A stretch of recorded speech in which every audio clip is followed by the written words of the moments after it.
Hi, Elizabeth. Okay, sorry about that. That just kind of happens. Okay, so, um, the last thing I said, Elizabeth, is I'm wondering if he was interested in dragons or in something to do with like fantasy settings, because I saw a dragon and to me it didn't feel like metaphorical. It felt like this was more of a literal thing, like maybe he enjoyed dragons or he enjoyed medieval or fantasy settings. I'm not sure.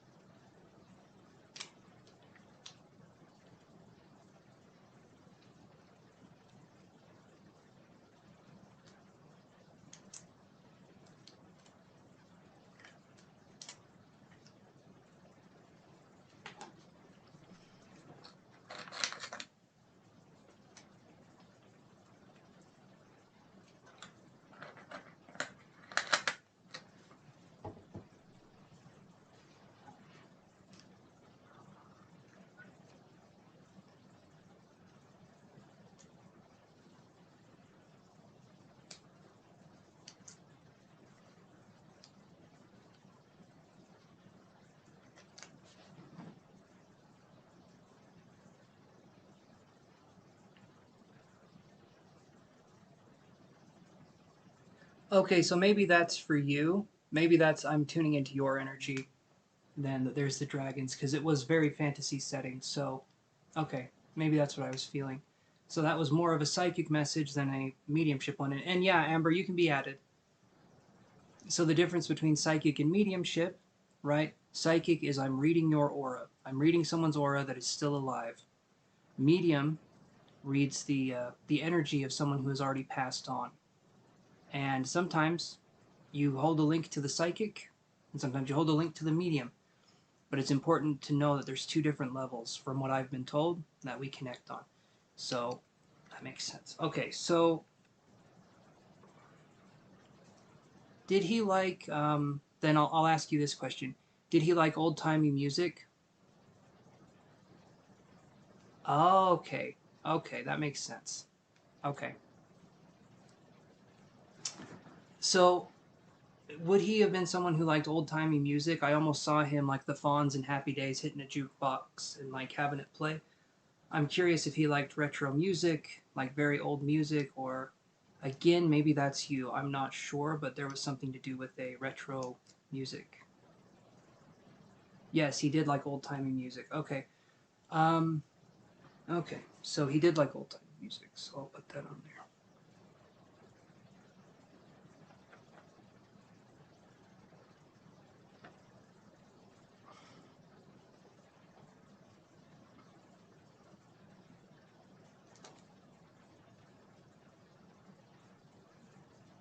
Okay, like 70s and 80s was kind of his jam in 90s. Okay. Okay.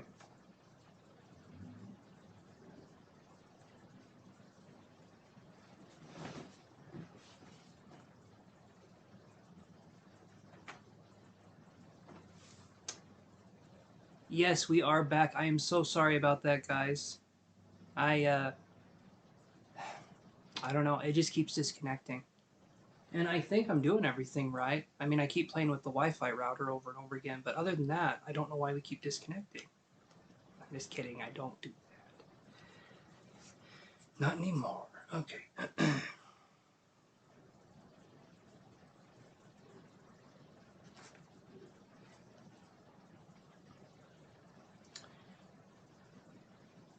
Okay, so did was this cousin, this Michael, was he a mischief kind of maker person? Was he kind of mischievous? I get a sense of someone who was up to some stuff every now and again, or they got into some situations.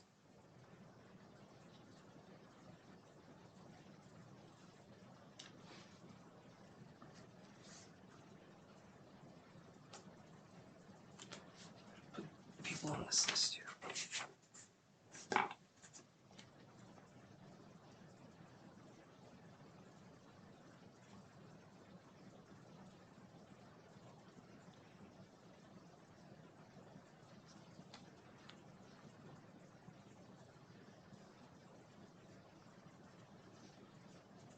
And thank you, Amber, for your donation. So this one we have Serena, and then we have Amber.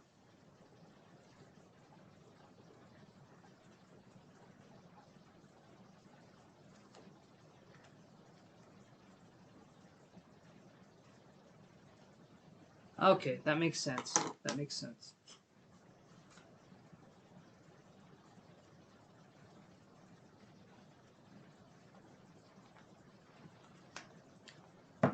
Free spirit and a little mischievous sometimes. Okay, okay. Perfect. Perfect. So you're wanting a message from Michael?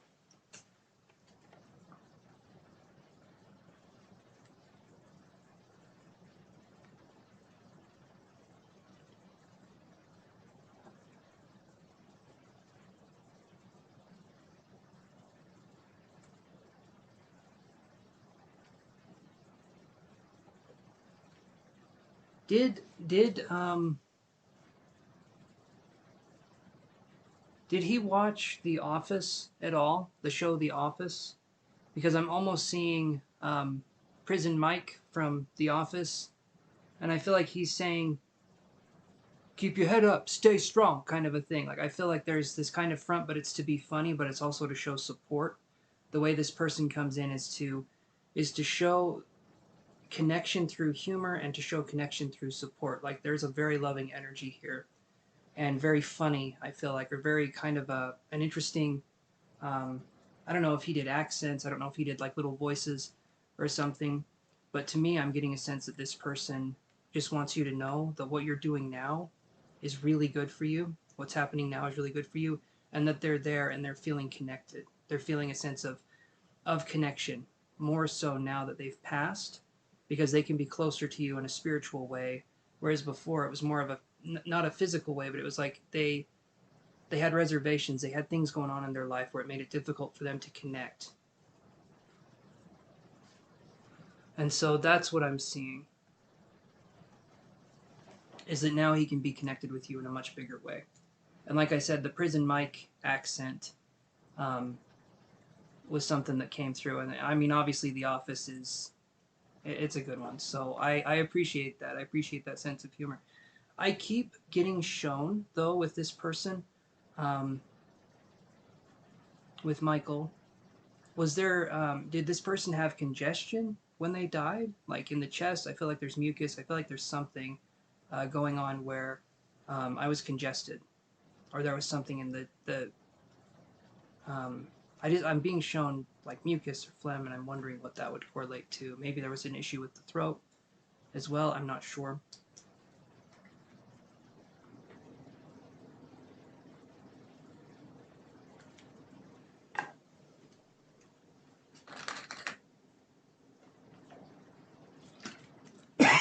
Hmm. Hmm.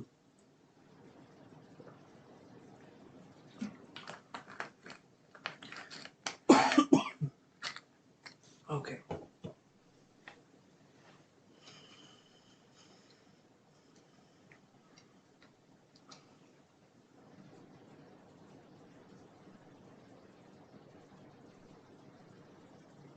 I see. I see. Okay.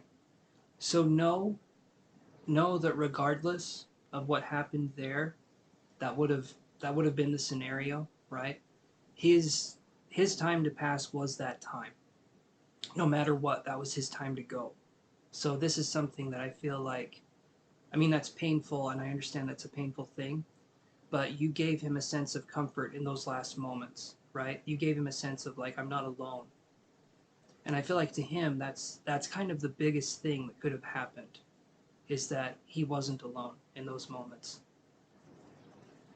And I feel like that's kind of a special thing. That's getting me emotional, because I feel like that's a special connection there, and one of trust and one of like opening up. And I'm feeling like he could feel that energy from you, that healing energy that we've talked about many times.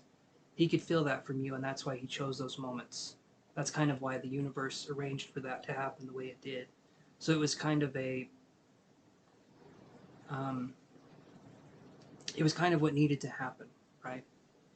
So does that make sense, Elizabeth?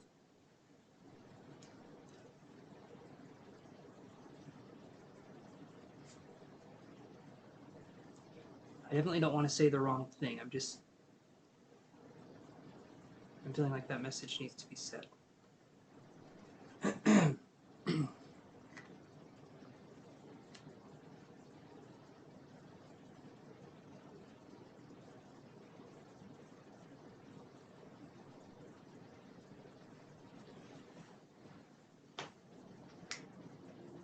Regardless, it was just his time. And never blame yourself for something like that, because what he's thinking and what he's feeling, it's completely different. He had someone there. He had someone that cared enough. He had someone there for him. He didn't want you to save him. It wasn't about that at all. It was connection. It was the fact that you held him. It was the fact that there was something there, that this person felt that connection during that time. So you did an amazing thing, is what I'm trying to say. So just, I want you to know that. And from his perspective, you helped kind of transition and cross over in a way to his energy. And I feel like that's a beautiful, beautiful thing to get to do, even though it's difficult.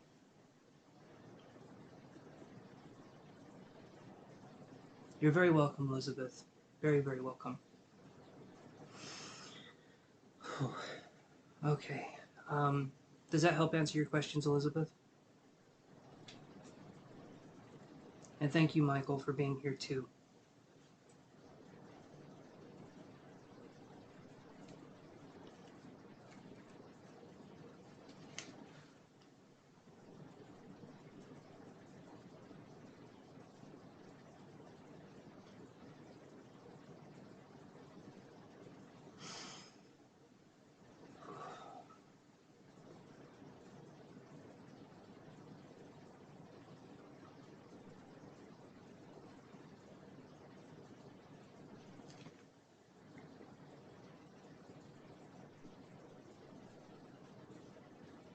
You're very welcome, Elizabeth. Very, very welcome. Okay, awesome. Awesome, Elizabeth. I'm glad that that's something that could have happened. You're being very sweet. Thank you. Thank you. Just happy we could give a message, honestly. Um, Raven, are you still there?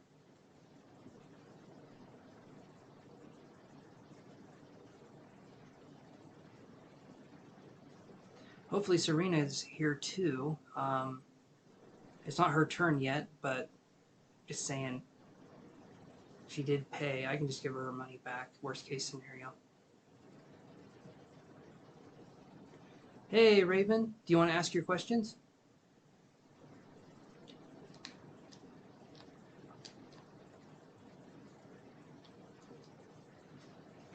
I think I'll do that, actually.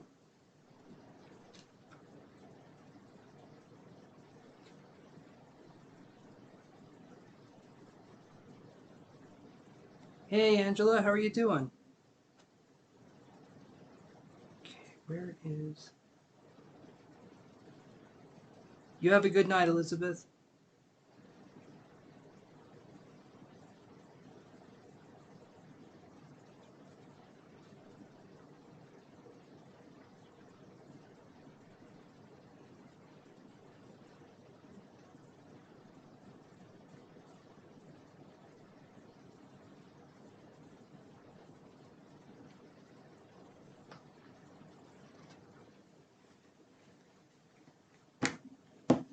Night, Elizabeth. You're hanging in there, Angela? Good, good. I'm doing good. I'm doing good.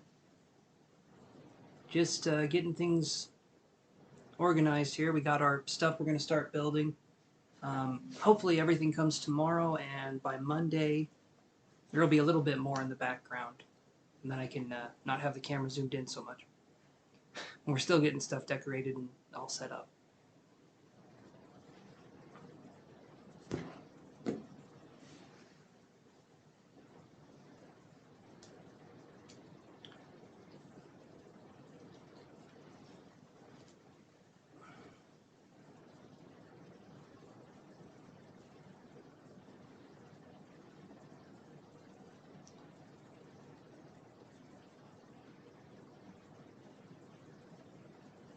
Okay, Other people's internet's having issues too. Okay, this is getting really personal. Okay. Will you ever break this? Okay, let's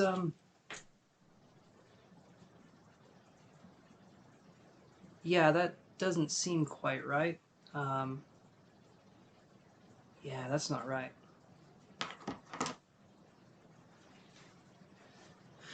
Let me look here.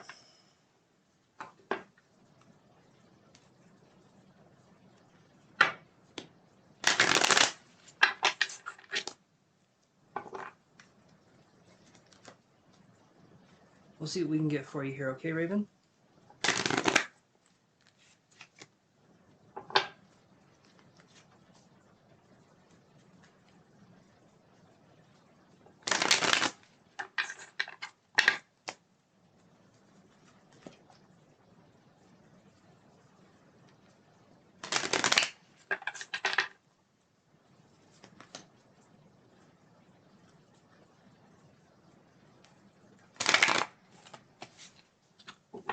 Okay.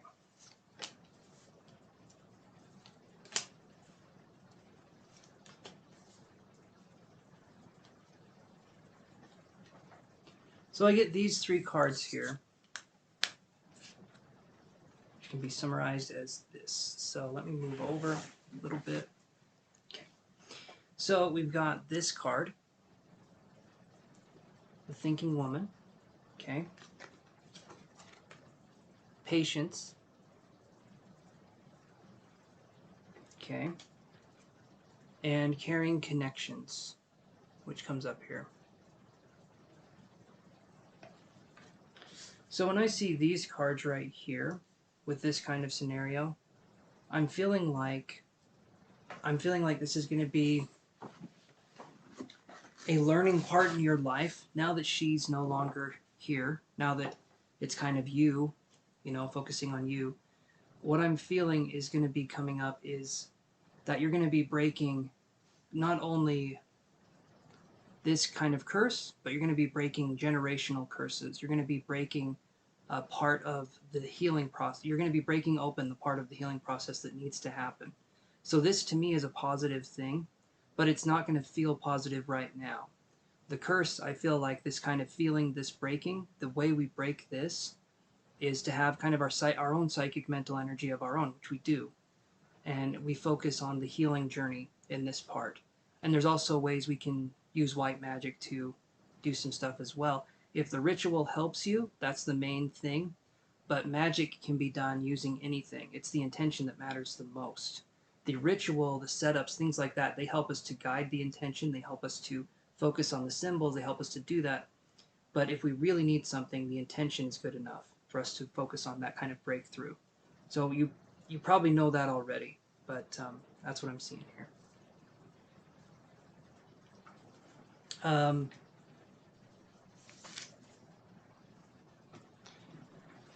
So there's something else.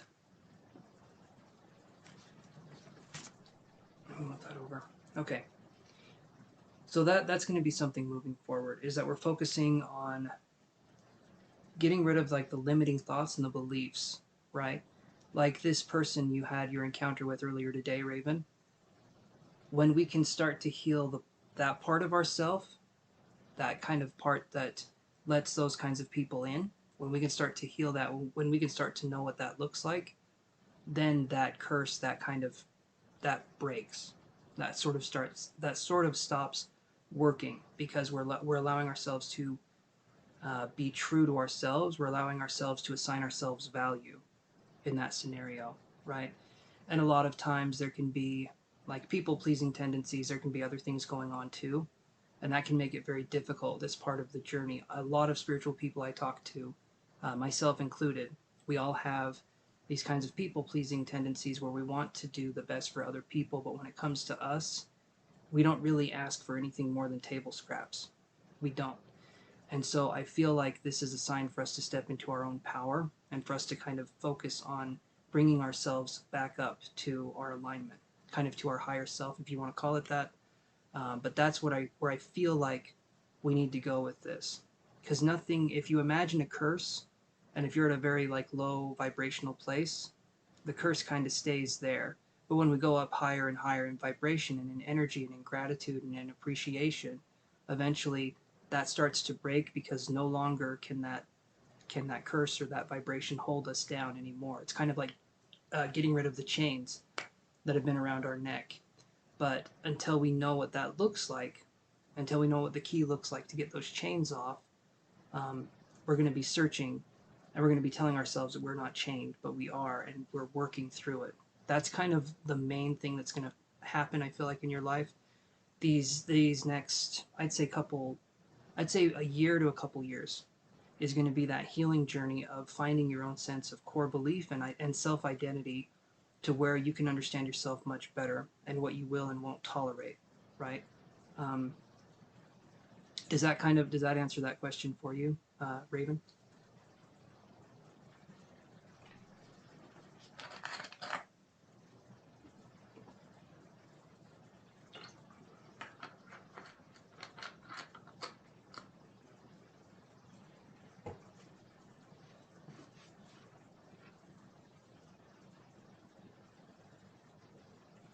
Just want to make sure that makes sense. Here.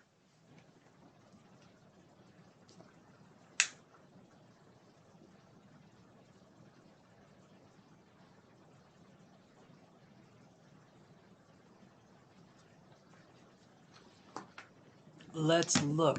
Let's look, Raven.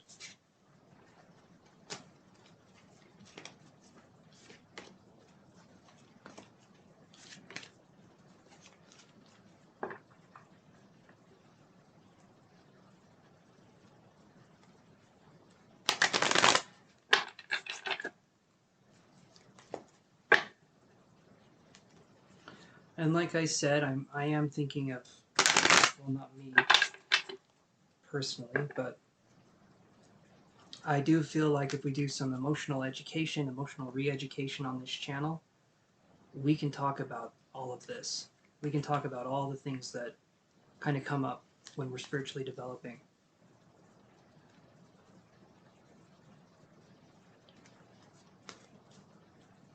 You're welcome. I feel like now, especially now since she's no longer with us, right? I do feel like it's time for that to move away from us. But with something like that, it can become a way of thinking that becomes part of our kind of our thinking pattern, right? We've had something that's been a limiter in our lives for so long, and now that thing won't limit us anymore. And sometimes, Taiwo, there's the donations here. If you can do a donation, then you can ask a question. That's how I do it. Uh, so eventually, when we discard something like this, if that's not something that we can easily do, we can kind of lose. I talk about gaining identity, regaining that sense of self-identity, right? And I'll address the second question. But when we're regaining that sense of self-identity, we lose the parts of ourselves that no longer have a purpose. So this chastity belt, this kind of thing that's been around you, when we discard that, that can make us feel even more lost for a moment, because we relied on it in some way, or we labeled ourselves as this, or we've had this kind of luck with this kind of people. So eventually we step up and we step out of that way of thinking, but it takes time. And at first, when we're changing our way of thinking, it's going to feel like we're doing it all wrong. But eventually we start seeing it for how it is, and we start getting better from that. So hopefully that answers that, and I'll look at the employment thing. So hold on. Sorry, I have to go one more time, you guys. I'll be right back.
Alrighty, guys, I'm back.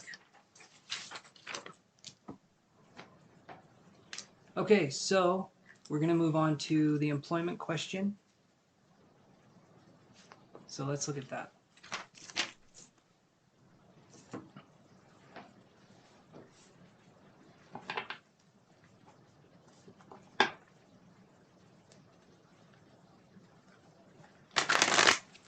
So let's do the one I usually do. You wanted to know this year if you would get employed, so I'll do 6 cards. Okay, Raven? That's the rest of this year. And we'll look and see if there's anything that comes up in those 6, well, 7 cards, I guess. Cash just sent you $10. Thank you, my friend. Hold on. Let me see. Yes, you did. Okay, thank you so much. I will put you on the list here.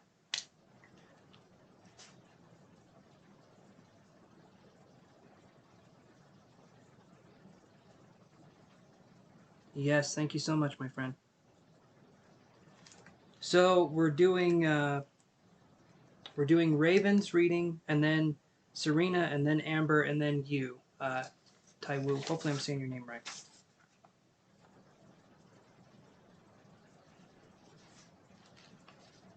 Okay.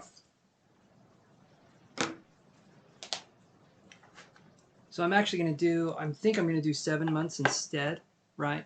Because we'll have June, let's see, there's June, July, August, September, October, November, December. So that's 7 months because I'm counting June as one of the months. So let's do that. Let's do 7 cards. You're very welcome. You're very welcome, Taiwu.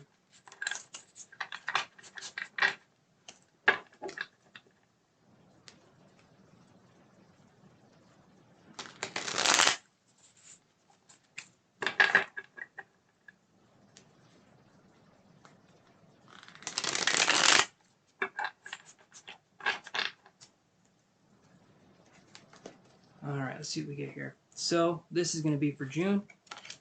This is going to be for July. This is going to be for August.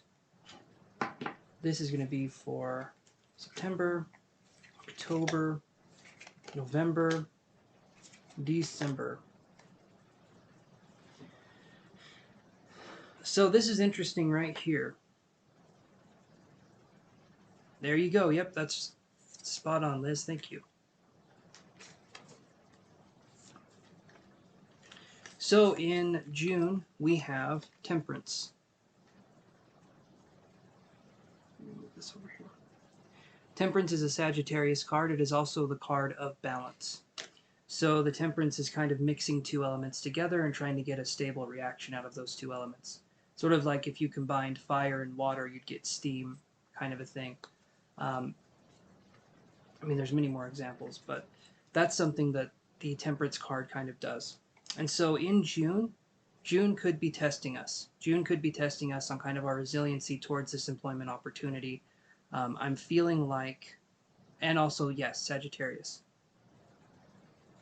The Sagittarius part of Temperance is, okay, so looking at this, especially where you're saying you're a Sagittarius, you could have something come up in June, right here. So the very first month, and the reason I say that is because right next to the Temperance card is this. This is the 3 of Cups. 3 of Cups is a card of celebration and of coming together. So to me, that's a good card to have. I'm feeling like maybe, probably by July, the end of July, we'll be making headway. And then possibly by the end of July, we could have a new way of thinking about something. Or we could have something else that opens up for us. But it looks like these 3 months, so we have June, July, August. I feel like these 3 months are going to be something where we're finding a job, possibly keeping that job, and then maybe, I don't know about being promoted, but maybe even finding a second job or doing something. This feels to me like a shift where we're looking at stuff. Hey, Good Intent, how are you doing? But that's what I'm feeling here, is that we're looking at, so I feel like this is going to come fairly quickly. Are you looking right now, Raven, at getting a job? Or have you been looking? Because to me, it looks like it could start as soon as June, like this month.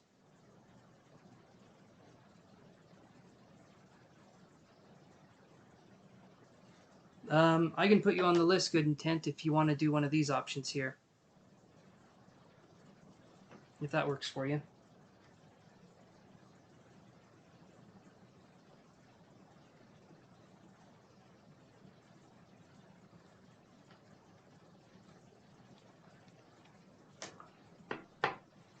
So to me, Raven, yeah, it's feeling like this right here for, like I said, August, up until August, it feels like we're going to be finding something, maybe even more than one, something that we like to do or something that we do for money, is what I'm feeling here.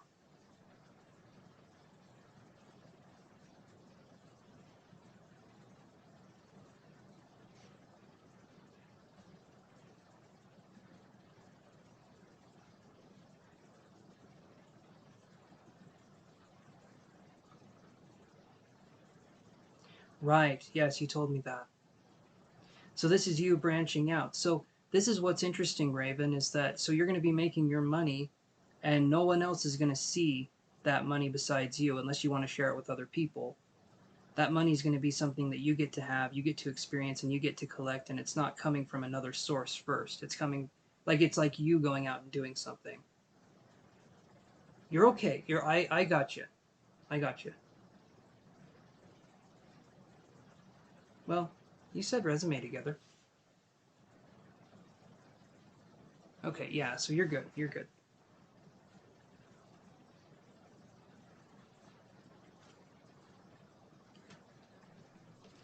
So get your resume together, get things going, and I feel like as soon as you start looking, I'm feeling like there's going to be some offers. I do feel like there's going to be some offers for you because the cards I got were really good for, like I said, June, July, August.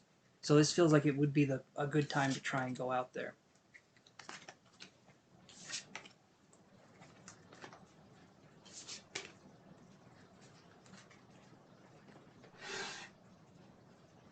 But I feel like that's going to open up as soon as you're going to open up to it. It's not going to open up before then, but as soon as I feel like you start putting yourself out there, I do feel like there's going to be something that comes back where you can do something. Awesome. Awesome. Just breathe, do your resume, allow yourself to do that, and just yeah, take it all day by day. You're very welcome, Raven. Yeah, you're very welcome, Raven. Very welcome. Okay, so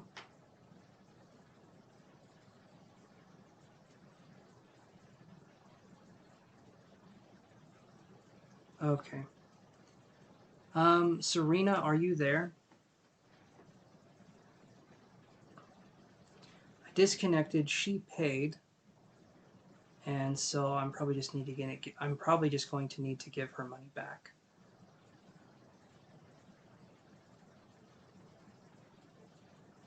You know what? I think that's what I'll do right now, so I don't forget. I can be very forgetful. So give me 1 second, you guys. Hang out with me just for a bit.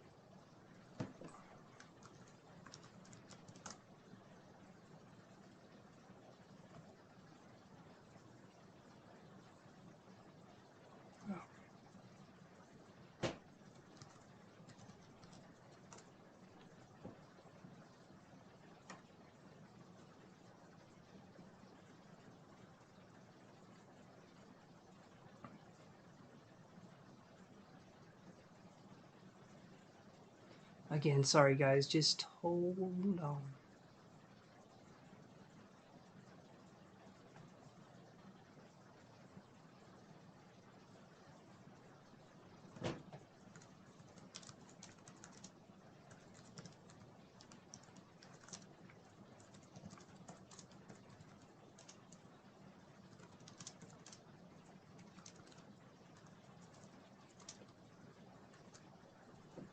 Okay.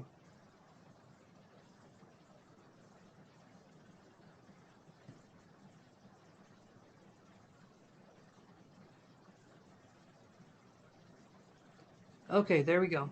We are good. I issued the refund, so we're good. Now I don't feel guilty. I feel horrible when I disconnect when people are... Okay, so we'll do that. Okay, so Amber, are you there?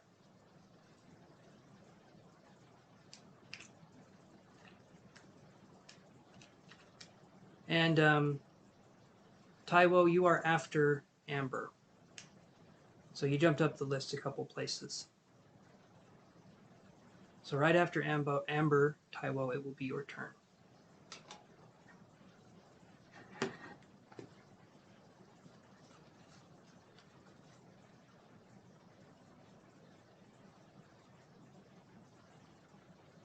Oh, thank you, Raven. I appreciate that, my friend. You can always come here. I got your back, okay? It's all good. And thank you again for the tip. That was very sweet.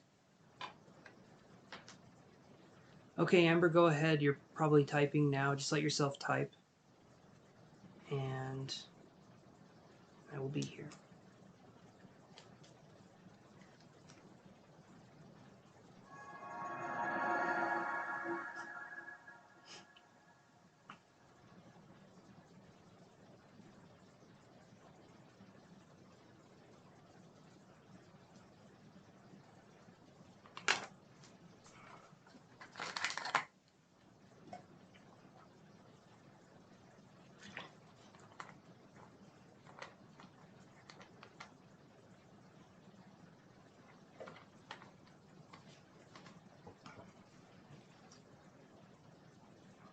Oh, you did good intent? Okay, hold on.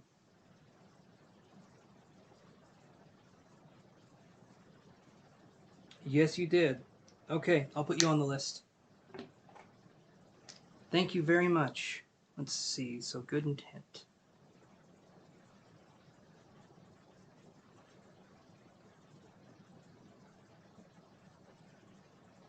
Okay, so now we have Amber, Taiwo, and good intent on the list.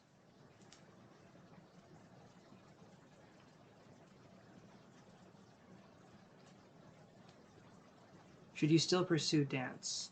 I have reignited my creative energy, but I'm older. I'm still getting work, but I'm torn between priorities. Let's look, Amber. That is a very good question. Let us look and see what we get.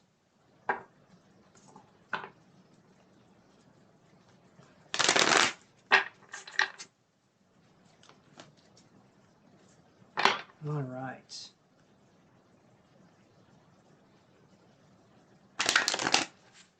You're okay, Amber.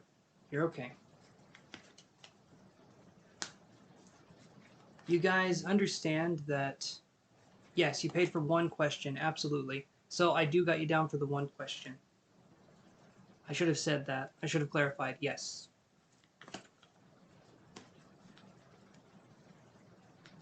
Perfect, there we go.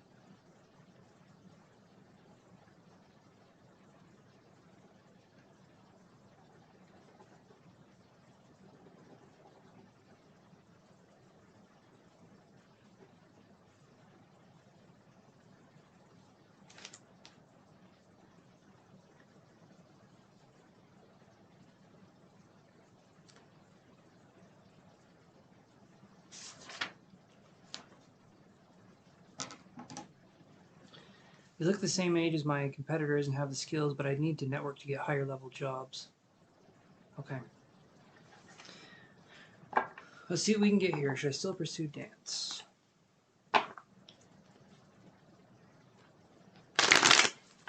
Should Amber still pursue dance?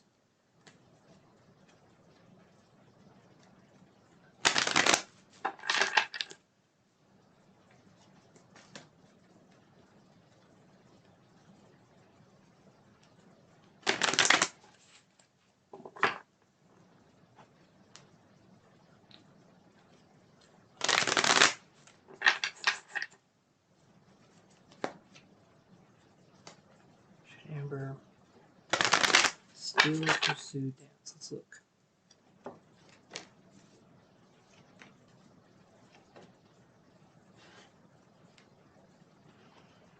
So, Amber, I get this for you. The very first card that comes up is Door to Personal Healing and Happiness.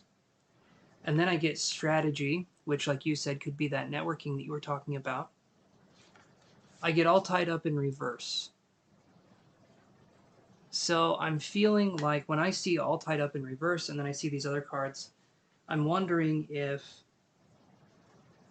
I'm feeling like the answer to this is that you should pursue dance. I mean, I understand there's other priorities, but this to me feels like it's not just a job, it's not just a passion, it's a way of expressing yourself where you can't get that anywhere else. I feel like this is something that you should pursue because it is linked to self-expression and it is a part of you, right? To not pursue it would be, to me, not very advantageous. To pursue it in a professional way, though, that's something entirely different, but also kind of similar here. So should Amber pursue dance in a professional direction? So the thing that would be stopping you from pursuing dance would be this, right? Because we get financial constraints. So like you said, you'd have to get higher paying jobs in order to make it, in your opinion, like worth it to do the dancing in the first place. You would want to be getting paid more. So I'm thinking the networking might not be a bad idea, but because the financial constraints, I feel like if that's kind of your main concern, that's where the difficulty comes in, right? So can you tell me if any of this is making sense so far? Yes, buddy, I know. I know. No. Come here, buddy. Come here. Everybody wants to see you. There he is.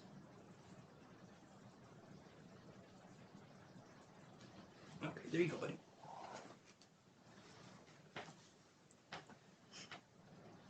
Okay. So to me, it feels like if we can pursue it, I'd want to pursue it as long as we could. This doesn't feel like something you put on the back burner. It feels like something we could continue to do. The networking part, I feel like that's where the challenge is. But I also feel like that's going to be where you're going to find the most... Right, more specifically, bigger names and higher quality jobs. You want to do something, you want to step up a little bit. You're reigniting, like you said, that creative energy, so you want to find something that can match that. I'm saying right here, I'm saying pursue, because to separate you from dance, to separate you from the expression, I don't see that as a thing. I feel like you are one with it. I understand there can be other priorities, but this to me feels like a soul expression. This to me feels like a way that we kind of get vulnerable with ourselves. It's kind of a way of it's almost therapeutic is what I would say. Kind of like we lose ourselves in it. So I would say that we pursue that as much as we can. And also these cards here, Door to Personal Healing and Happiness, Strategy, All Tied Up in Reverse. Oh, Serena. Hi, Serena. So I refunded your money. You can pay again if you want, but I did refund your money because the last stream did cut out. So I don't know, it might take a couple days to show up in there, but you should be getting an email that says you have a refund. Just so I didn't want you to feel like I just took your money and ran, because that's kind of what it looked like.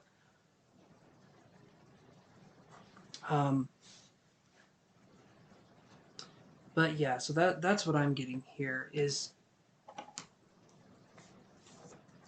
You're very welcome, Serena. Like I said, it should be in your email.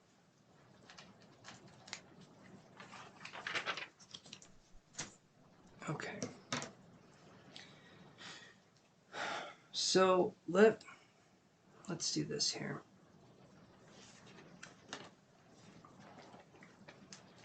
I'll shift this a little bit, Amber. So let's look at, will you find, if you pursue dance more, right? If you pursue dance more than you are now, you know, and you make something of it. Just meaning you're putting energy, you're putting your intention, you're putting your work, your effort into dance. And what will come of that? What will come of Amber putting her effort into dance at this moment in time?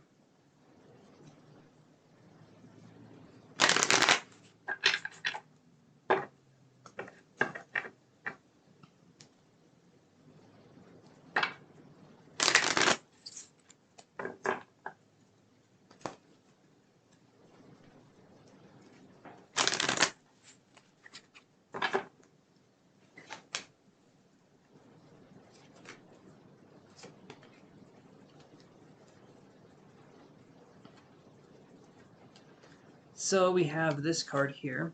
This one is anxiety in reverse. That to me is a good card because it means we're calming ourselves down instead of amping ourselves up. I do feel this though. We get the thinking woman here. So I do feel like even though we're doing the dancing, I do feel like we're up in our heads a lot. I feel like lately we seem to live more in our heads than we do kind of being in the moment, being spontaneous, so to speak. I'm feeling like this would be a way for you to get out of that, to break out of that. We get storm warning in reverse as well. And that to me is saying that the storm is over, or like we missed it, kind of a thing, or it's over. So to me, this is allowing ourselves to experience the situation for what it is, like being in the moment, focusing on building up our dance, focusing on kind of getting lost in the art form. I do feel like there's something here where you can find success with this, but also your soul kind of needs it. It needs it to function properly. That's what I'm feeling. So, does that help answer the question, Amber?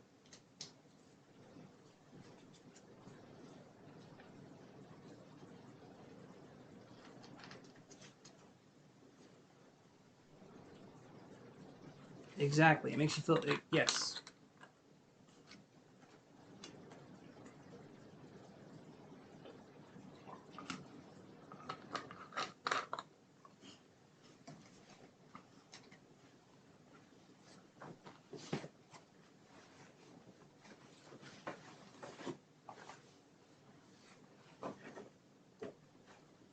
So, if that's kind of how we're feeling, I do feel like there can be a chance for us to connect. The more connected we feel and the more we kind of vibe with that energy, the more opportunities can come up and present themselves. Especially like you said, you've reconnected. You've reconnected with that source. I understand though that maybe there's a little bit of a fear or a hesitancy there of reconnecting with it, because then that means that you have to kind of put yourself out there again. And there can be a resistance to that connection, possibly from there. But I feel like this is important for you to dance, to express yourself. And if something happens, if things happen, put that into the dance, channel it in.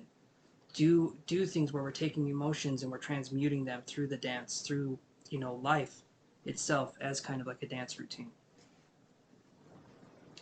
But I do feel that there's just a lot of energy here, this kind of creative flow, and I feel like when we're in that space, it's beautiful, and to be able to flow with that energy and to kind of hold hands with it, and you know, it takes you on a wild ride. So that's something I always say go after if we can.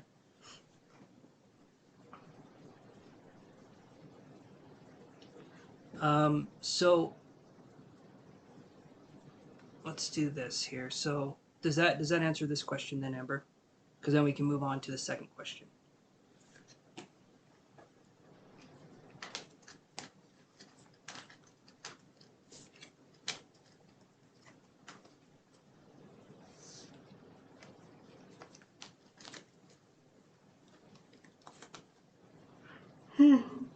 Hey,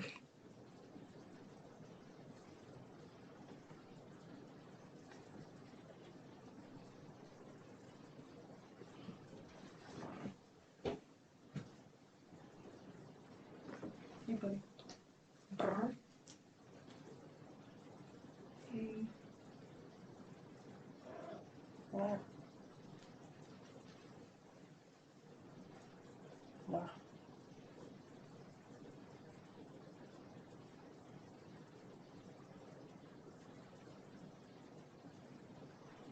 Good. Good, good, good. Okay, so let's see what is Lewis thinking here. If that's who you were wondering about. Does Lewis think of me? Okay. Yes. You're a good boy. You are a good boy. But I like having legs. Thank you. My cat likes to point with his claws at my legs sometimes. Doesn't feel the best. But he's letting me know I still have them, so that's good. Okay, so let's do... I can do these ones. Okay, hold on. Let's do these ones here.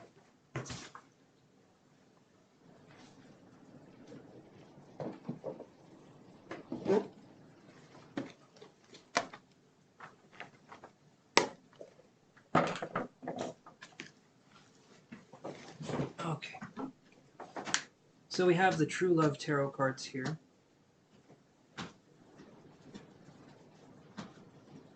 And I'll just use these.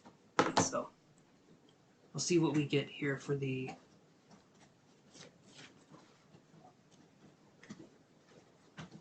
Does Lewis think of me?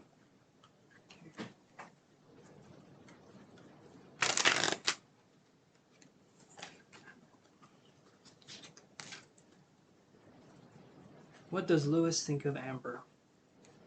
At this point in time.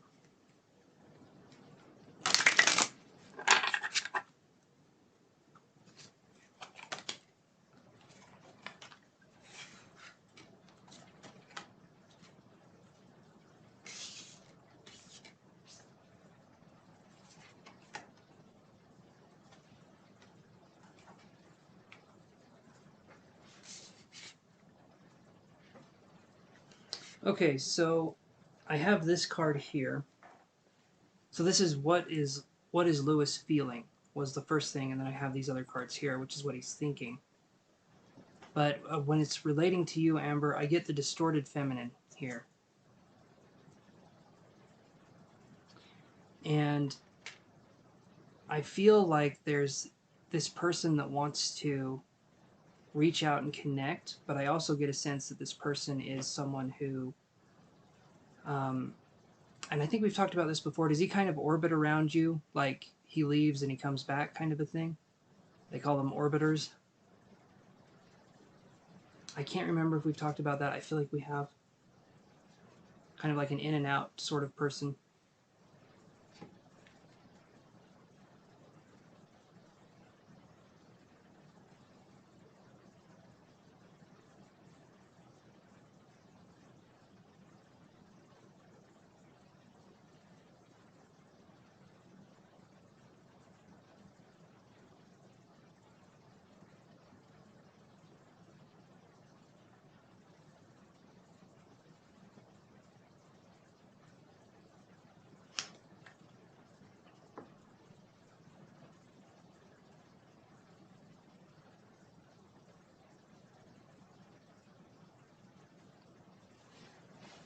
Oh.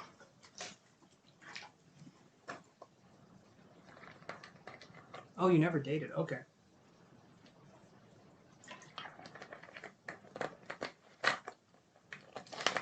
Well, this is something here. This is the confusing part because there's two Lewises. One is past, if I can remember right.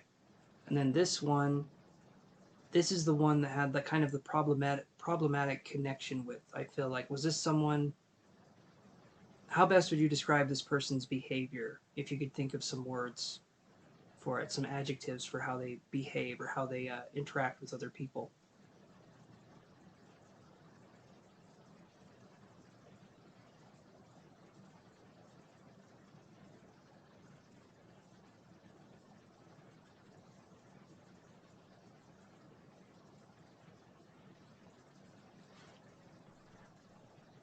I know I'm asking a lot of questions, Amber, but I'm just curious here.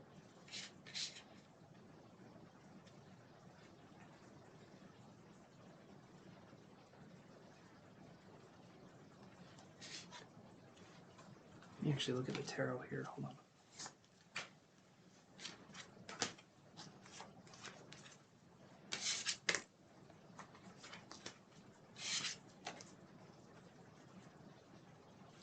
The narcissist. Okay, that's what I was thinking.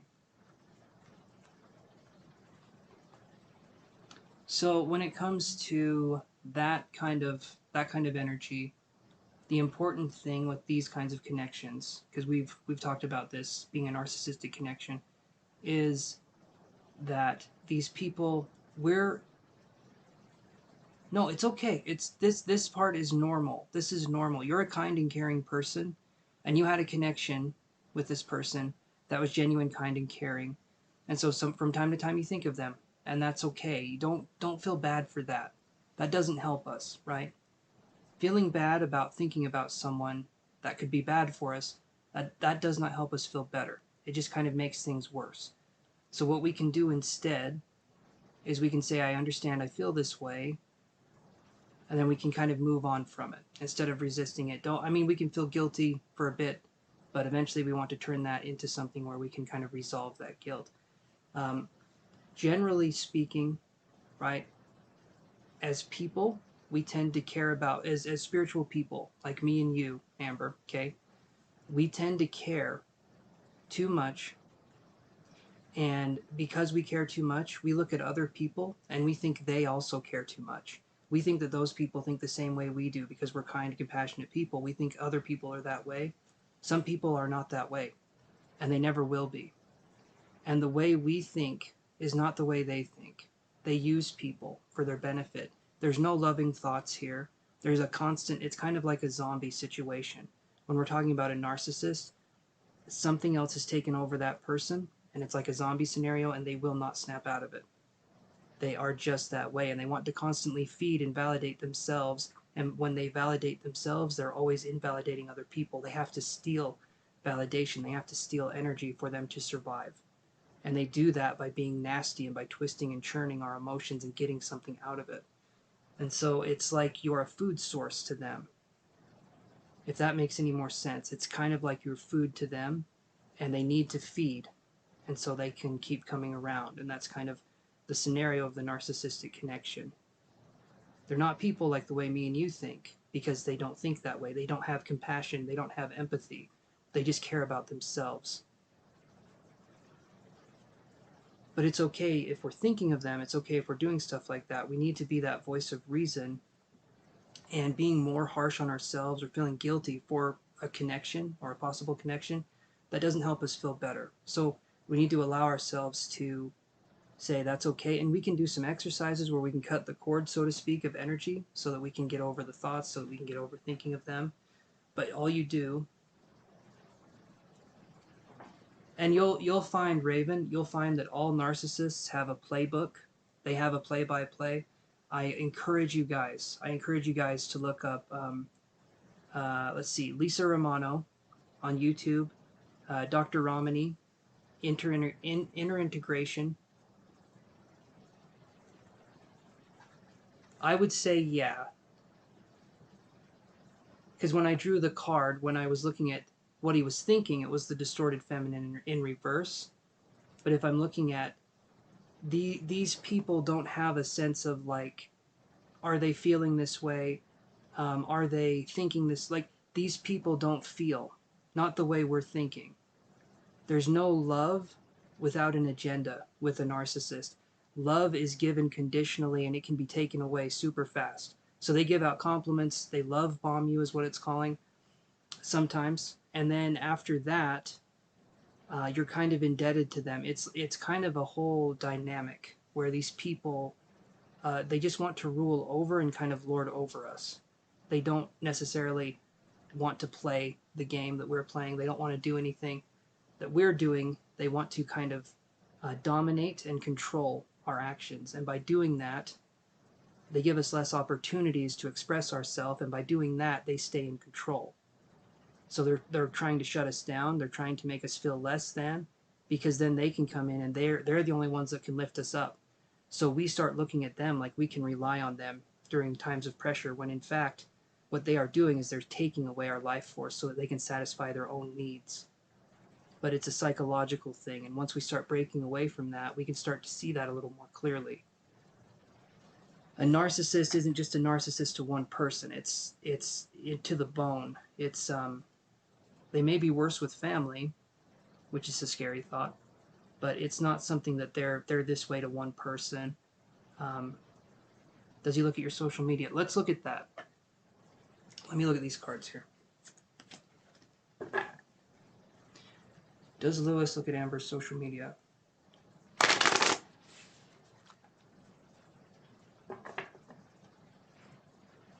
Well, we can. So the narcissism thing is interesting, and I'm trying to use it more gingerly, even though just now I wasn't.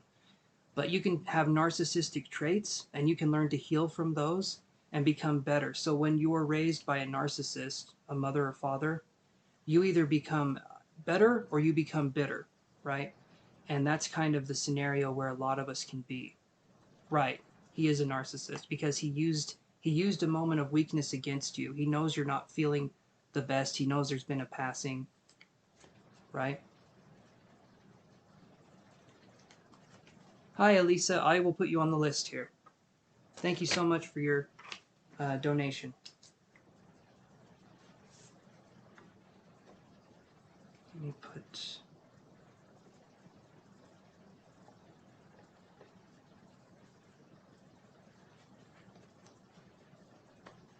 That happens. That's kind of a painful realization that happens. You're on the list, though, Elisa. Thank you so much for your donation.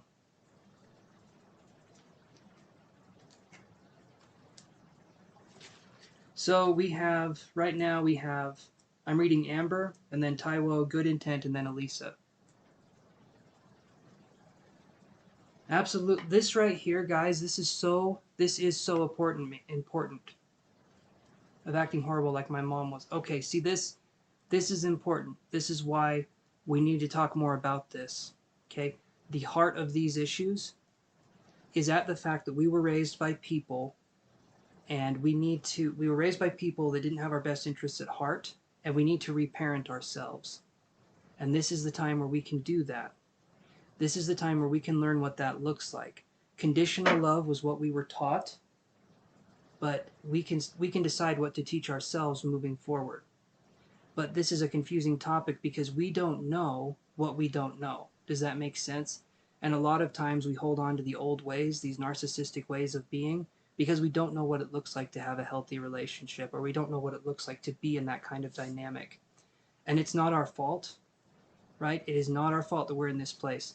But what we can do is we can take that and we can empower ourselves and we can learn as much as we can so that we can go from there, right? It's a way to empower the self. That's kind of where we're coming from here. Is that making sense, Amber? Is that making sense, everybody? We need to talk about this more because you guys, I appreciate you coming to the channel. I appreciate helping you guys. That's what this channel is all about. But I want to make it so one day, you guys, you get it, you know? And I do too, and I understand it better too. And until that day comes, I want us to keep coming together. I want us to keep learning from each other. And no, this isn't a place of judgment. I want to help you guys. My guides want to help you too. And we've all been touched by this in some way, and it's nothing to be ashamed of, okay? In fact, through shame of narcissistic abuse or of other things, we give the narcissistic abuse more power, right? Through shame, through keeping these kinds of things secret, we give that power because we're saying it's a part of us that doesn't exist. I don't care to express it. And this is something we can learn to recover. But like I said, through secrecy, these things foster. They turn into something that's beyond description. But talking about them, letting them out, makes it so that we can see what's going on. We can understand what's going on within us. This is important, you guys. This is our life. This is something we have to take charge of. Right, it's called supply. Exactly. Exactly. But I understand that it's painful. And thank you, Taiwo, for what you said. Yes, Lisa, exactly. She talks about supply. But here's the thing. Here's the thing that'll happen. And this is normal. This is normal. On our way to recovery from this kind of place, okay? On our way to recovery, it's normal to be angry. It's normal to be upset. Let those emotions out, just like anything else. It's not wrong to be angry. It's not wrong to feel these feelings. It feels hard, and it is. This is hard that we're experiencing, but it needs to be expressed. And you guys can do that through everybody on this channel, right? Through every single person. When we heal on a deeper level, we are releasing generations of trauma. We are releasing generations of trapped trauma because the narcissistic parent more than likely also had a narcissistic parent that had a narcissistic parent, and back and back and back it goes. When we stop the narcissistic parent train, we're healing a whole generation. We're healing a whole line of people that were affected by this. And that's hard work, but it is very, very important work, right? So does that make sense, Amber and everybody else? I'm sorry I kind of went on a tangent there. I just care about you guys, and I want us to talk more openly about this kind of stuff. So does that make sense, everybody?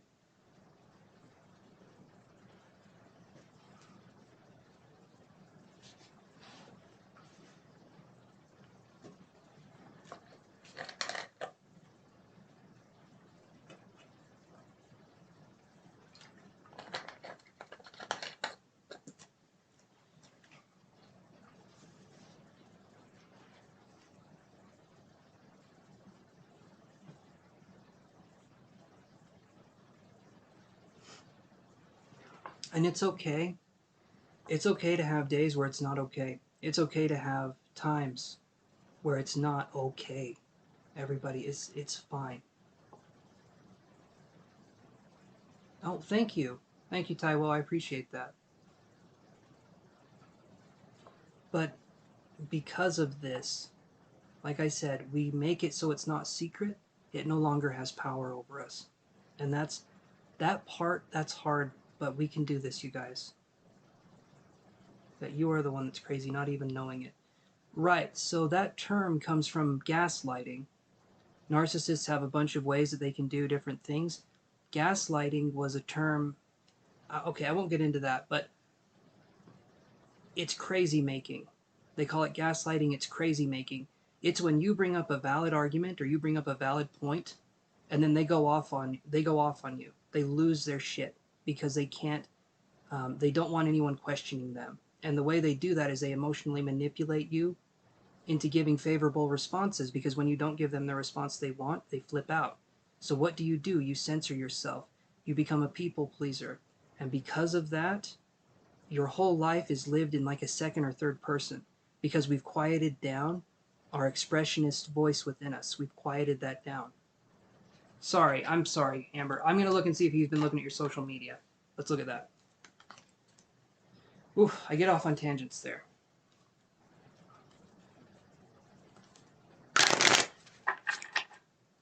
Really sorry. Completely lost track of that question. Okay, let's see if he's been looking at the social medias here.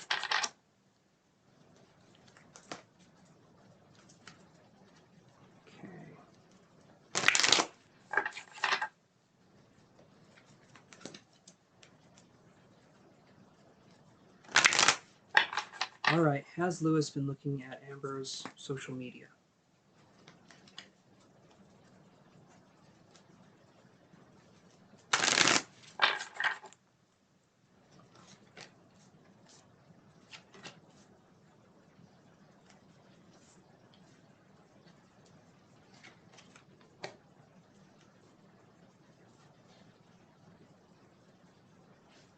I do feel like he has. I get these cards here.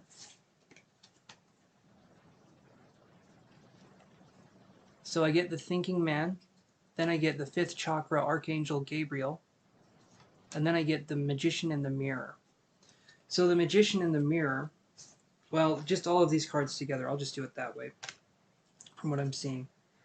So 5th Chakra Archangel Gabriel, we're talking about expression, we're talking about the throat chakra, okay? And you'll see it's right here. Also, it is a man. I do feel like this person is looking at our social media and possibly judging it too. I mean, a narcissist doesn't just look without judging. A narcissist is the judge, the executioner, and the jury, right? So they don't get punished for their crimes. So it's kind of their whole thing. So what I see here, I see the thinking man, the magician in the mirror. There could be a possible way that he tries to come back in your life in some kind of capacity. I think we've talked about that before. I do feel like this could happen actually, but the interesting part is that you get to decide not to let him in, right? Even though I know a lot of us that have grown up that have narcissistic abuse wounds, a lot of us, we tend to get lonely. We tend to have a difficult time connecting with people. And so we let these people back in sometimes. And we feel like that's going to help fight the loneliness, but it just re-triggers us into healing all over again. It's kind of like if you're really thirsty and you're out in the middle of the ocean, do you drink the salt water? No, right? That's kind of the same thing with the narcissist that we're talking about. Don't drink the salt water expecting to become satiated. This person's company will just make us feel further alone.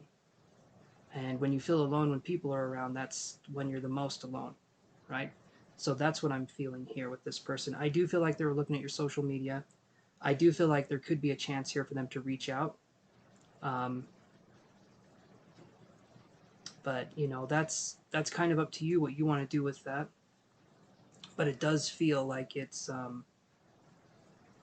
I feel like he's planning something. Let's put it that way. I don't know how long it would be. I don't know exactly when it will be, but it does feel like there is some looking, if that makes sense.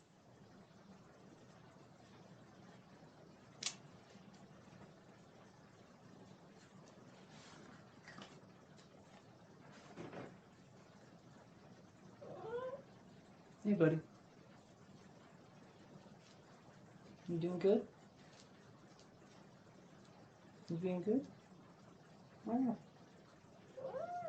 Wow. Yeah, you're good, buddy.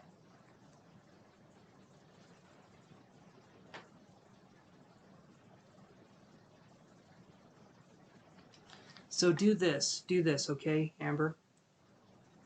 If we're wanting to get rid of a connection, and this is something where, and this person may reach out to us after we do this.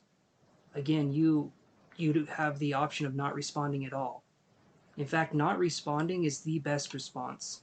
And if they keep messaging, if they keep doing whatever, keep not responding, and that sends a message in itself, or just block them. But anyway, so what we do is we imagine a cord, like almost like a rope, tied to them. So we imagine a rope kind of tied from us to them, or we imagine a cord or a string, and then we take that and we visualize cutting it. And at first, this is going to feel, um, no, buddy, no, no. There you go, move along. He likes to chew on cords. It's fun. Um, but actually, that's funny because we're talking about cords, and then he was chewing on cords. Okay, so don't chew on the cord, but do cut the cord, right? Have something, have a visualization, and I know it sounds like a bunch of humbly bumbly. I know that sometimes with this stuff it sounds kind of weird. It sounds like, how is that going to help anything? All I'm doing is visualizing. Through visualization, we can have actualization, right? Nothing is made in the mind. Nothing is made physical before it's made in the mind. So if we take emotions, if we take something, we want to make it more manifest, we imagine cutting it, we imagine getting rid of it. If we visualize it and then we do something with it, we're actually creating things or uncreating a connection as well. So you just visualize the cord between you and him and you sever it. And you do that multiple times a day. When you're feeling stressed about them, keep cutting the cord. Visualize cutting the cord. Eventually you won't think about them that much, and then eventually not at all. But right now you're connected, and it's going to be a deeper connection because of the narcissistic part of it. This person got into like that sore spot in your soul, is the way I would call it. That person got into a very tender area, and now you need to get rid of them. You need to kind of pull them out, and that's going to hurt or sting a little bit, right? So we cut the cord that's containing that connection, and we visualize it. And then eventually that gets easier because we're no longer giving them energy. That's the other thing, is that we're connected energetically to them. When we cut the cord, we're cutting their supply on a psychic level. So remember that. Remember that we can cut their supply on a psychic level because we get to own that part of ourselves. They don't. So that would be my suggestion to you, Amber. And I'm sorry that's the case. That's it's never fun, but these kinds of scenarios happen in our lives so we can see where we can heal, right? So we can see what we need to heal, what we need to work on. It's not supposed to be necessarily doom and gloom, but pain has a way of being an incredible teacher because it teaches us what is no longer working for us. It sends us pain, and through that we can learn how to do better. But we also have to be gentle with ourselves in the process, because some of us we're kind of addicted to the pain, but we're not addicted to, say, the results. We kind of feel like we identify stronger with the pain that has been transposed on our person than we do with the actual loving energy that could come from getting rid of connections that no longer serve us, if that makes any sense. But yeah, so does that help answer the question, Amber?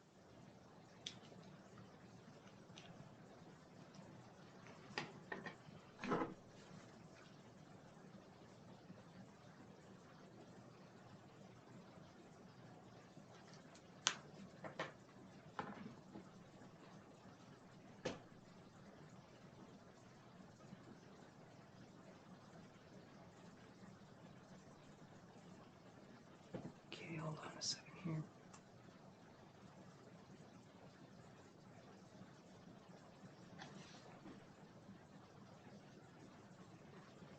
And then the best thing to do for everyone watching this, because I know I'm going to be reading people and you guys will leave after you get your questions answered.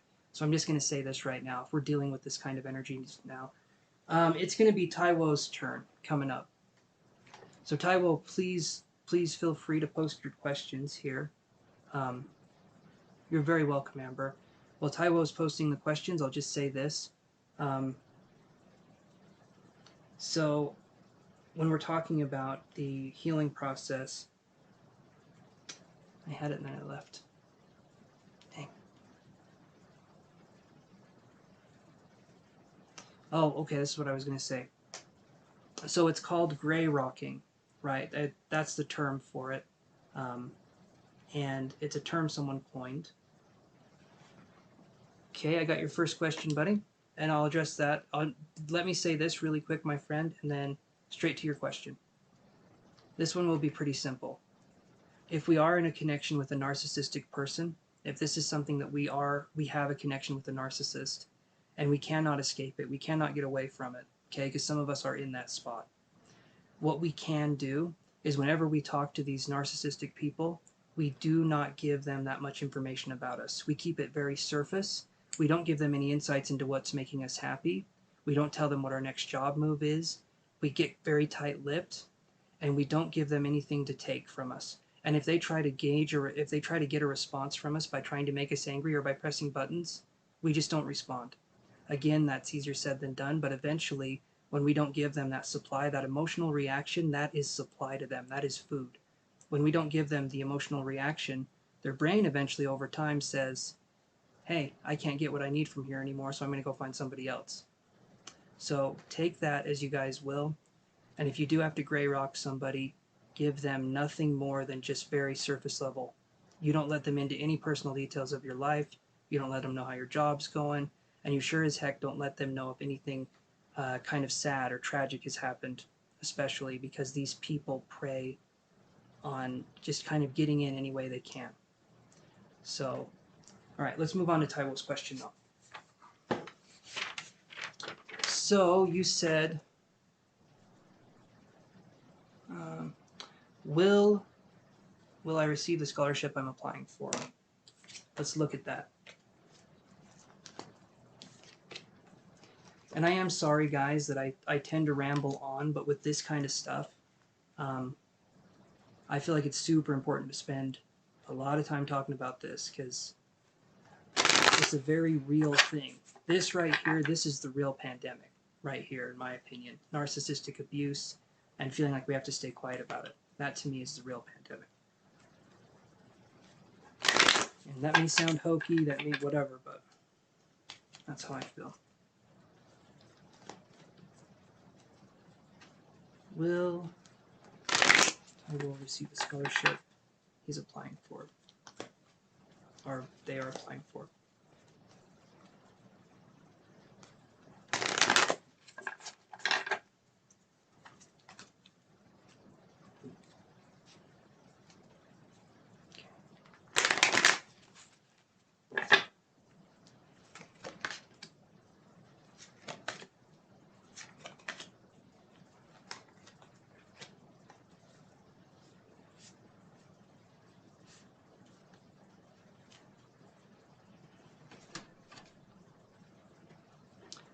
Alright, I got some cards here. Give me 1 second, though, because I'm going to draw some more cards.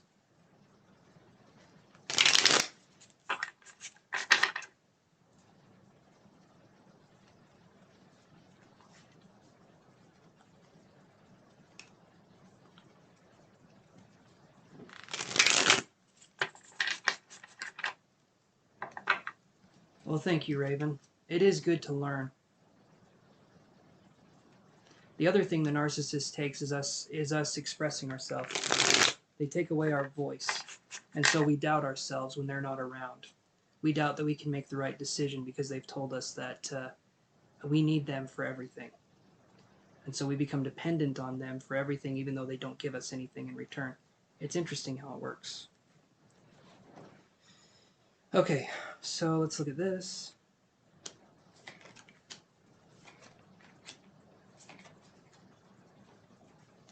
Okay, so Taiwo. First card I get is Appreciation, and then I get Judgment in reverse right underneath it. So I'll show you the Appreciation card. Appreciation. Okay. And then we have Judgment in reverse here.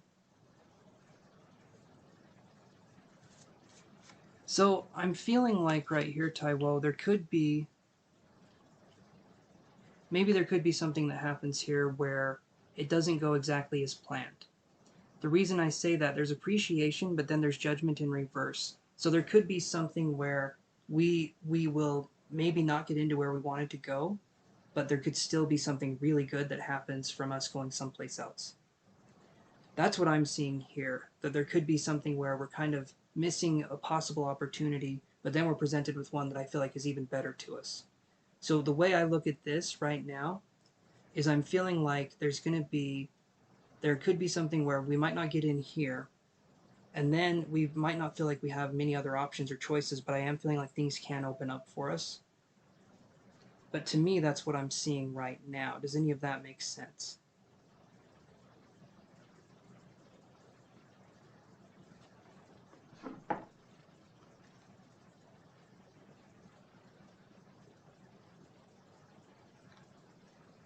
And I'm actually going to do this too, you guys. So everyone that has paid is getting their questions addressed. But I'm just doing this so that no one else comes in and does it, because I take my time on each person. So.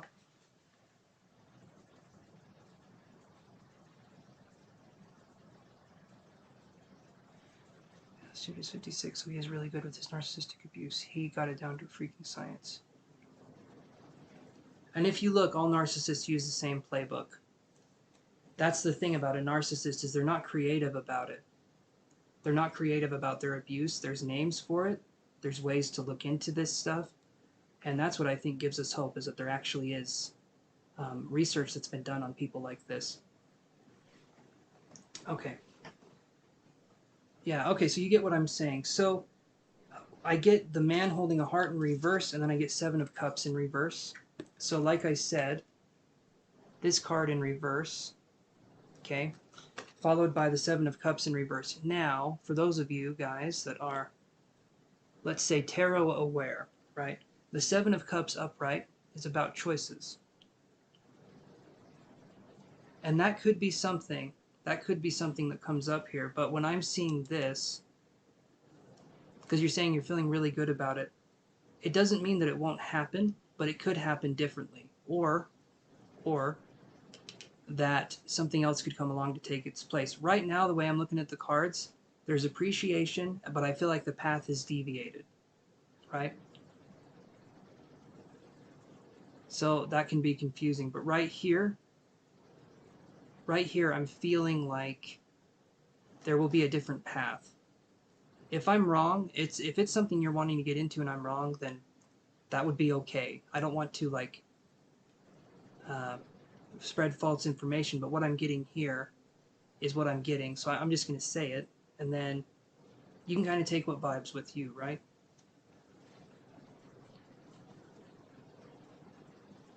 And it doesn't mean you won't necessarily get in, but it could mean that there could be another opportunity or something that comes along. Maybe we get ready to go, maybe something happens. I'm not sure, but it feels like something happens where there could be a conflict of interest, or maybe there's other choices that present themselves. Maybe something happens along those lines. That's what I'm feeling. So I just thought I'd put it out there.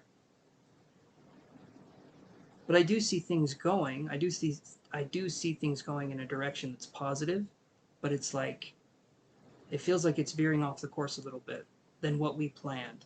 And I don't feel like that's a bad thing, but I do feel like it's going a little off course, and so it'll be interesting to see kind of where that goes. Because then I get attachment in reverse and I get page of coins, these two cards. Attachment in reverse and page of coins. So the page of coins is a card about starting over, right? Or about starting a new job or a scholarship, you know, something like study. You can view Pentacles as a study card.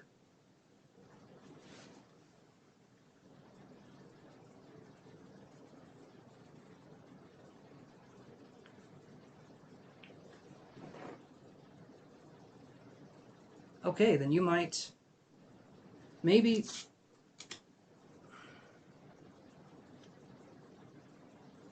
3.700 exactly. See that right there, that's uncanny. So there could be something there. So what I'm seeing here though, and I mean just right now, like the B plus was a test of faith. There you go.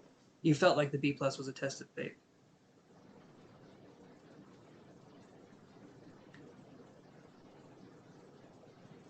What I'm seeing here, Taiwo, and if I'm wrong, I'm wrong. Okay.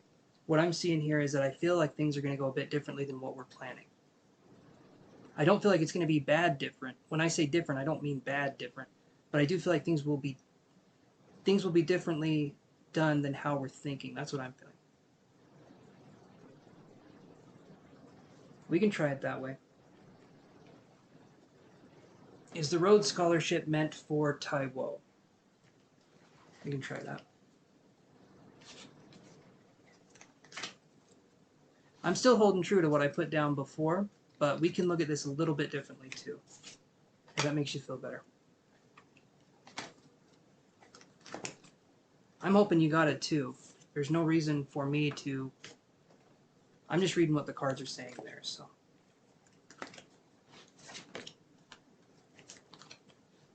Give me 1 second here. And like I said, I'm not going away for a while, so this up here, this is just everyone that's paid up until now.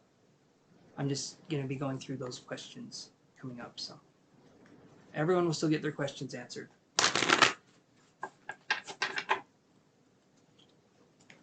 Is the Rhodes Scholarship meant for Taiwo?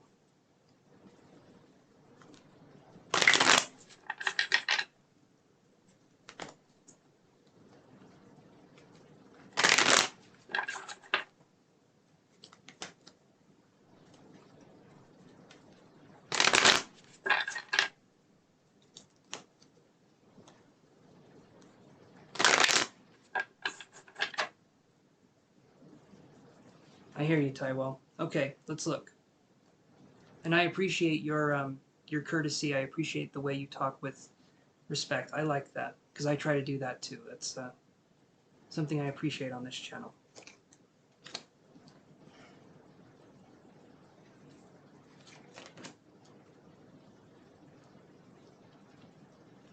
Okay, I got the same card again. It's a different deck, but it is, to me, I view it as the same card.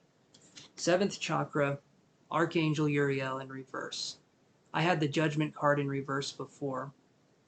This is 7th Chakra, Archangel Uriel in reverse. And then I get the Angel of Love right here.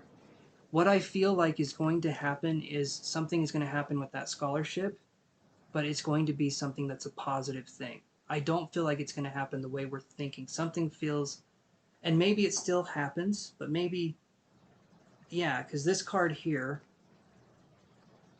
So what did I have? I had I had Judgment in reverse, and then I had Appreciation in reverse, or Appreciation upright. This card, though, I view as the Judgment card because it's the 7th chakra. The 7th chakra is the crown, and it deals with spiritual purpose, usually. This deals with spiritual purpose. This card is literally the spiritual purpose card. Um, and so when I'm looking at this, maybe it still happens, but maybe it doesn't happen in the timing that we're thinking. Maybe something, you said a test of faith with the B plus. Maybe it's another situation like that. I do feel like it will work out okay, but it feels to me like something is going to happen that could maybe make this thing feel like it's not going to happen, and then maybe it does, or maybe another opportunity presents itself. I want you to get this. Like, it's not in my best interest that you don't get it. I want you to get this, but the cards, right? What I'm seeing from the cards, that's what I'm interpreting. And when it's the same message twice, then I'm thinking, okay, the cards really want you to know this, right? I mean, because each one of them was like, it was like appreciation, but spiritual purpose in reverse. And now this is the angel of love, but spiritual purpose in reverse. So to me, appreciation and love, that's the same kind of vibe energy, right? That's appreciation, love, those kinds of things. That's the same kind of vibe. That's what I'm feeling here. So I feel like you're going to love the outcome, or I feel like you're going to appreciate the outcome that happens, but it's going to be something where we're not expecting it. I feel like it's going to veer off the course a little bit. And I mean, we'll go from there, but that's what the cards are getting here. So Taiwo, does that kind of help things?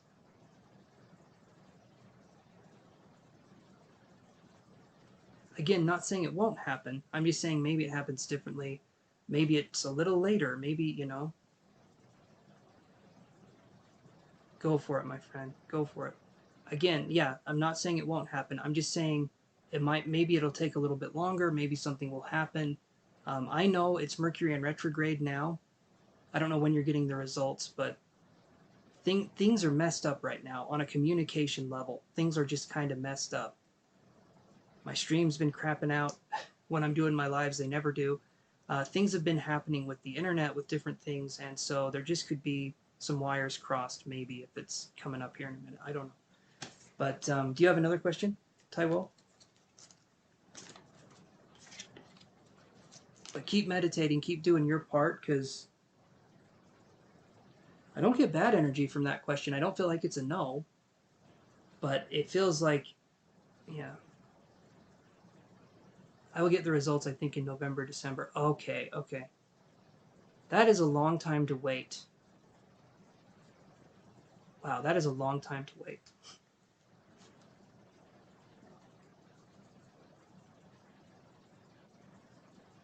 So maybe it could just be the time, we could be looking at the time between then and now. Like we're kind of anxiously awaiting for something to happen. So that could be the part where we're feeling like it's in reverse, and then we feel love and appreciation. So it could just be the wait that kind of kills us in a way. I don't know if you're that kind of person. Is the waiting, is that going to eat at you a little bit, you think? How does my summer look like? Let's look. Multiple steps.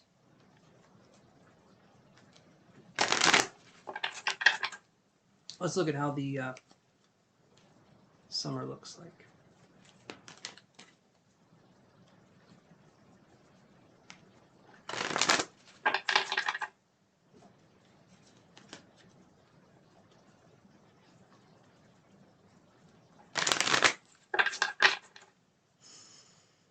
How does the summer look?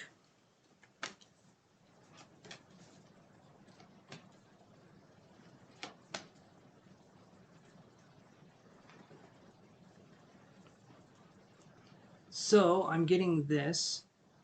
Are you, so Taiwo, would you say are you an overthinker? Are you someone who, um, basically, are you a thinker? Are you someone who overthinks, who's in their head a lot? I have to get endorsed by my school first, then my application gets sent through the national pool. Then, if I'm a finalist, I get an interview, and after the interview, the committee makes a decision. There, oh man, I thought ordering pizza online was hard, but that sounds difficult. Wow. Okay. So that explains why the cards were very. Oh man, that's a lot right there.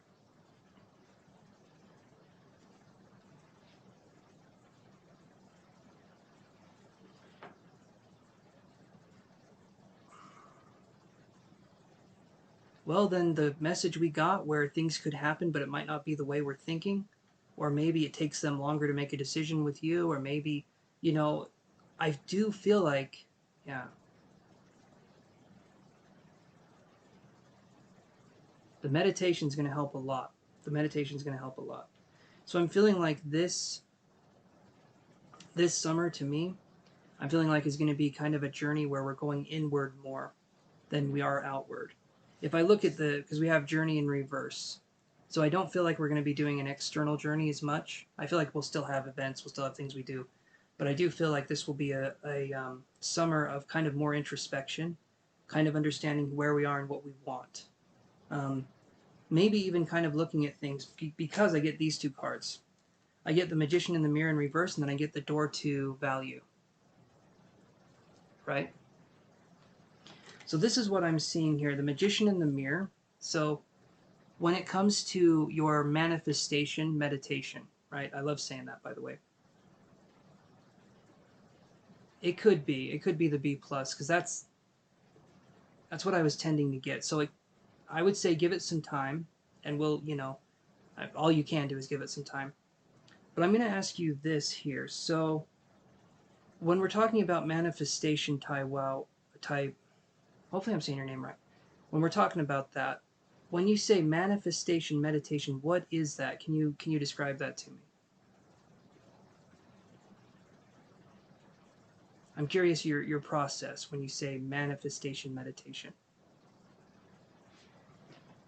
I know these are questions. I know these are kind of bigger questions, but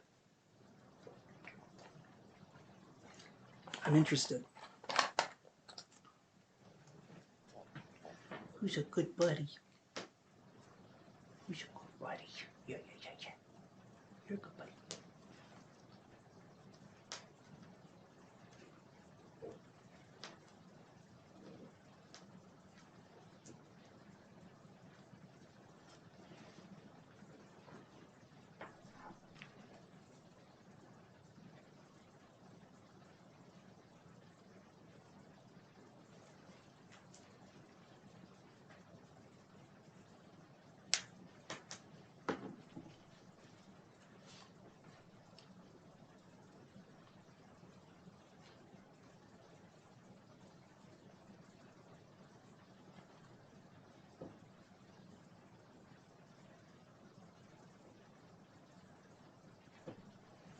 Okay, can you tell me what your goals look like? Can you tell me literally what you say to yourself?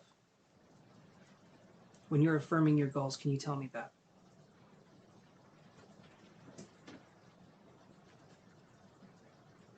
Like just an example. Give me like two goals that you have, and then I want to look at those, and then maybe we can understand them a little bit better.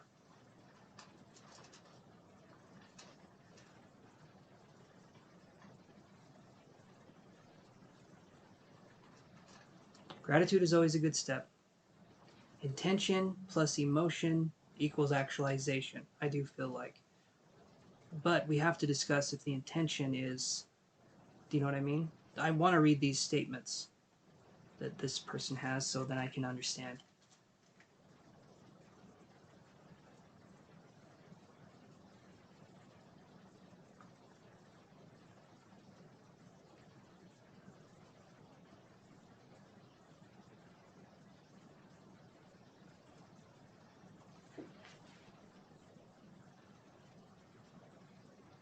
There we go.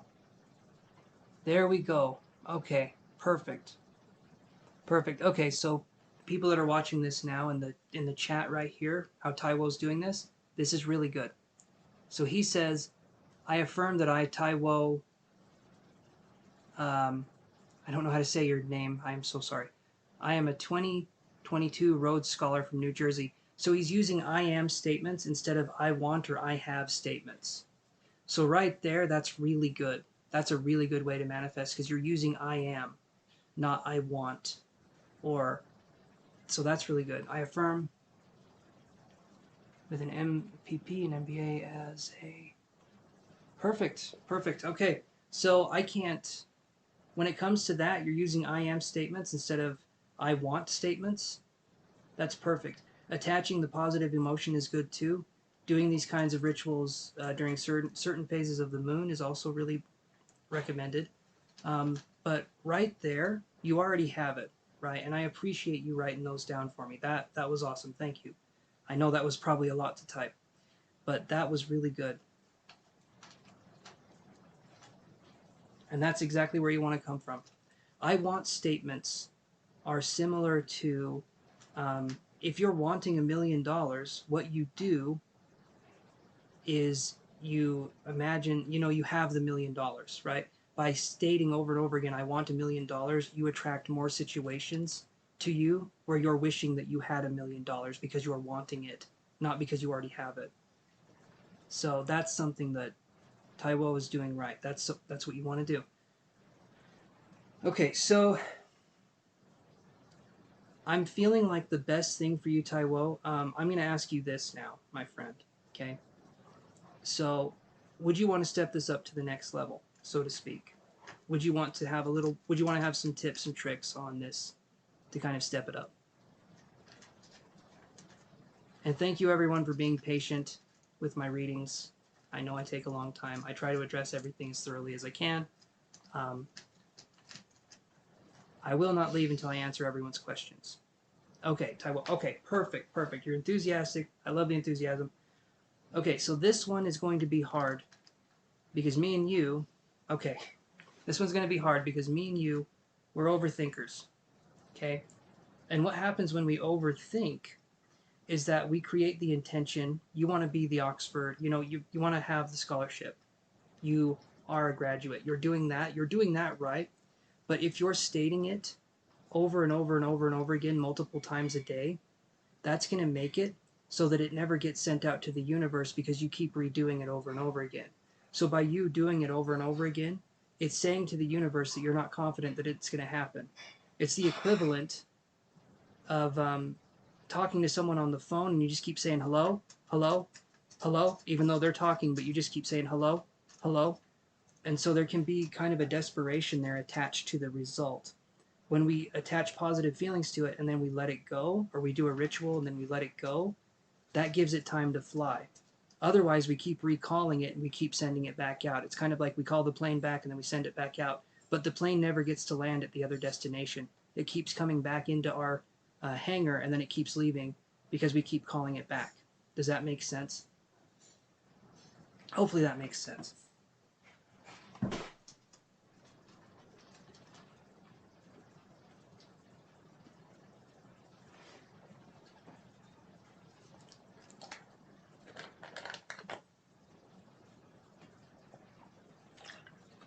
Perfect. There you go.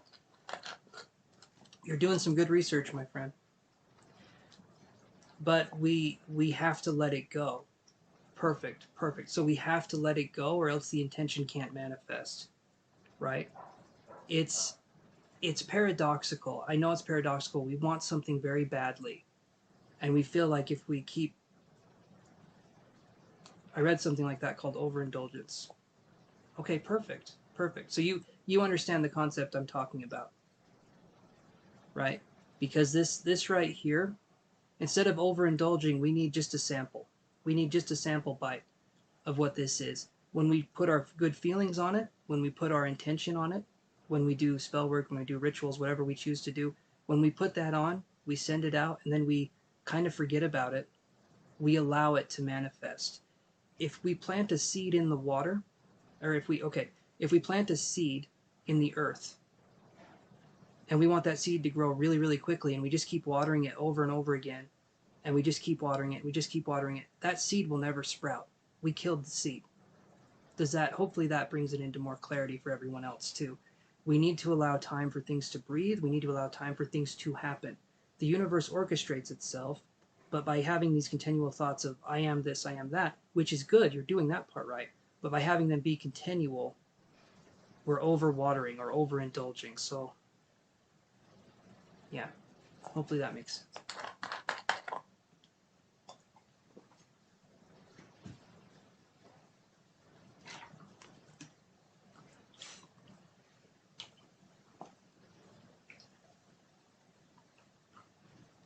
All right, that's the last bottle of vodka for me.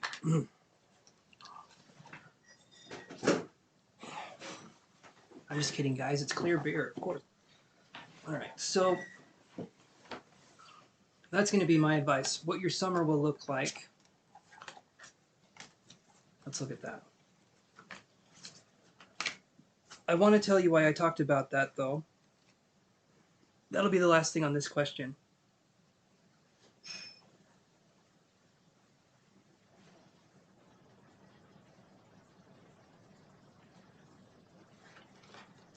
Okay, so now, Taiwo, let's let it be for a little bit. That's my suggestion. Let it be. I understand we have rituals, we kind of get comfortable in them, but this is also a way where spiritually what can happen is that we want to be in control of our own destiny. We want to be in control of it so much, and what can happen is we get so attached to the outcome that we kind of lose sight of what's going on, right? Like, let me put it this way. We can be too close to the situation. The night, to me, yes, we stop the night rituals because you're not giving it a chance to come back to you. You just keep affirming it, and you're not giving yourself a chance to have it express itself through what it needs to do in the universe, because you keep calling it back. And every time we call it back, we're giving it less and less power to manifest, because we just keep calling it back. It's like the universe is playing catch with us. We don't want the universe to play catch with us. We don't want it to throw it back. We want to give it to the universe and then just let it dissolve. We're not playing catch anymore. We're giving it, and then it comes back in another form, in the manifestation form. We're giving it the seed, and it turns it into the plant, which is the manifestation. And the reason I brought those up, the manifestation rituals, was because we had Magician in the Mirror in reverse and Door to Value also in reverse. And the Magician in the Mirror in reverse is about manifestation. Wouldn't you know it? Hold on.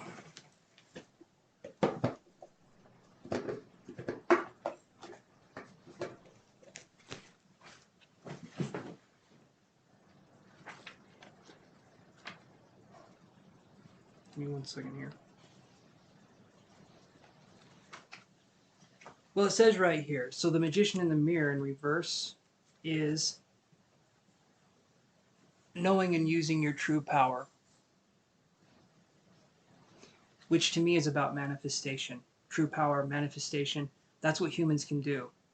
Other animals have a similar form of this, but humans can take it to a more conscious level and do it.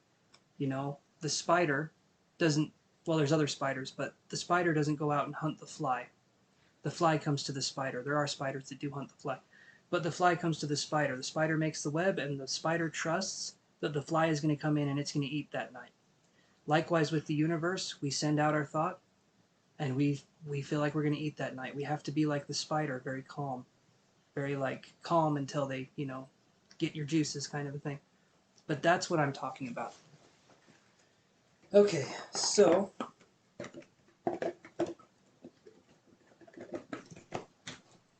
let's address this question here, and I'm going to be going a little bit quicker because I feel like I'm taking a minute. So I just want to be thorough.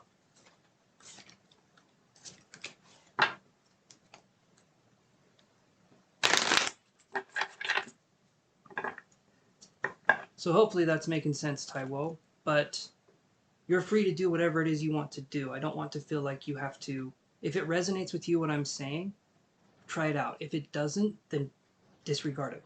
Because it's not, you're not going to hurt my feelings if you say it doesn't feel right to you.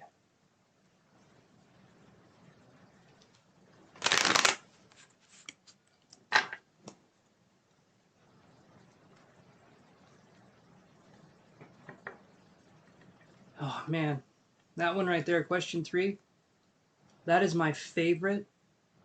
That is my absolute favorite question. Oh, that does it for me right there. Literally, that's what I did this channel for. This is what I did the channel for. I love this kind of stuff. Okay, so you're wondering about how to do. Well, you're in luck. I have taught classes. I've taught classes based off of just that question. So let's talk about this. So question 3, how can I have conversations / connect with my spirit guides? I've tried different meditation methods and haven't quite found a solid way / connection with them. Okay, Taiwo, so here's the part that's interesting. So when we're connecting with the spirit guide or spirits in general, the best way for us to connect is to ask for them to come close and then let our mind be blank, and then we allow sensations. We allow the spirit to connect with us however they want to connect with us. But that's the hard part. We literally, all we do is we basically put our antenna out. We focus on having kind of gratitude. We focus on having a loving energy as much as we can in our heart. Right. Right. And that can happen. That can absolutely happen. But when we're focusing on the connection, we come from the heart space. We come from gratitude and happiness. And I want you to view your spirit guides or spirit in general as someone that you're happily opening your door to let them inside. You're welcoming them into your environment. You're welcoming them in with your soul. You're welcoming them, right? And then what happens is we go into a process called the blending process. And this is where it's no longer the spirit and you kind of become one. And then you can give information. This is a little more advanced. Right now you're just talking about basic communication, but there's ways that it can advance much further. Topic for another time. But this right here, if we have love or appreciation or even just curiosity in our hearts, if we focus on that and we allow them to come into our space when we're focusing on positive, kind of that gratitude energy, and then we let go of expectation, we let go of what other people say it's going to feel like, what it's going to be like, we let go of comparing experiences to other people, and we allow ourselves to be in that experience for what it is, not what we want it to be, but for what it is. And sometimes we don't feel anything at first, but over time we can start feeling subtle things, and then those things aren't really that subtle at all. But it starts that way. I was in your same shoes. I had the same kind of thing. And then now in my life, there's all sorts of crazy stuff that happens. But it took time for it to build up. I don't view it as crazy now because I've lived with it, but it's something that the supernatural part of this is incredibly mundane. It should just be called the natural because that's what it is. There's just a super in front of it because we forgot about it and we think it's really cool and hip now. But trust me on that process, right? You don't have to trust me, but it's something to look into, right? And don't take what I'm saying as the truth. You obviously do your own research, but this is something that I do a lot. This is something I try to do is connect with my guides, try to talk to them, and depending on which guide we're connecting with, there will be what is called calling cards. Guides do not use names. Names are a very human convention. What guides do instead is they use energetic signatures, and that's how you know them. You don't know them from a name, because a name and identity is very human. It doesn't fit with the spirit world. Hi, Mania Lane. I'm not doing that at this point in time. I appreciate you stopping by the channel, though. You can see how I read these other people, and then on Monday you can get a reading. I'm not taking any more questions right now, so. But is that making sense, Taiwo, what I'm saying?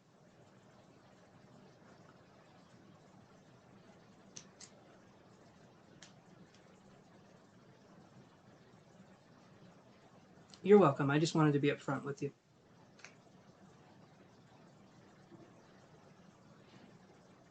Either one, I would say think it. I would say think it because when we speak, we're bringing ourselves out of the meditation. When we speak, we're grounding ourselves back into our bodies. And unless we've reached a certain level of mediumship, you know what I mean? I would say think it, but if you feel like you can talk and maintain your level of meditation, you can do that too. So it doesn't matter as much. The intention is what's important. So right now you're going to be asking a bunch of questions. You're going to be focusing on how to make it right, how to make it perfect. Spirit doesn't want you to make it perfect. They just want you to make an effort. And you making an effort is literally just inviting them into your space and saying, "Hey, how are you doing?" It's not hard, but the kind of the American mindset or the mindset of how people are now is that the harder we try, the more success we'll have. But with spirit communication and meditation, it's not that way at all. We have to let go in order to gain, right? It's the opposite of what we have been told. And it's hard to do that. So we need to focus on unlearning kind of what's gotten in the way of letting go. Because that's all mediumship is, or getting communication from your guides is letting go. You allow yourself to become a blank canvas so that your guide or your spirit can paint on you the message that they want to give. That's sort of where we're coming from here. And depending on how much we can let go, that painting can be very elaborate or it can be very simple. But we have to start somewhere, and opening our hearts and asking for them to come close, that's us starting that process of getting that blank canvas. Does that make sense to you?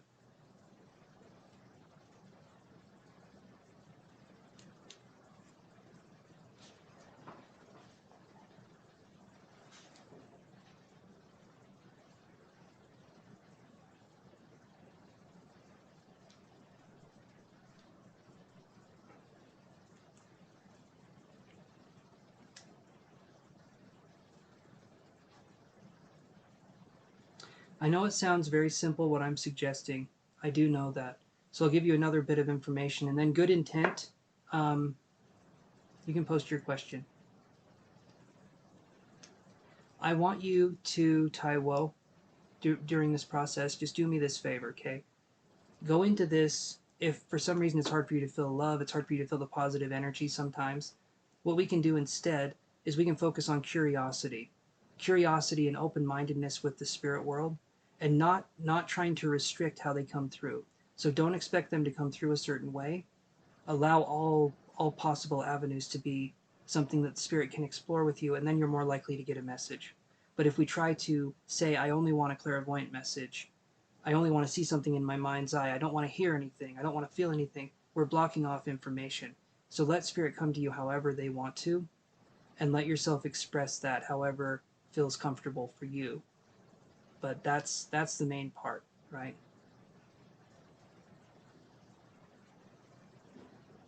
Okay, so the summer question is an inner journey.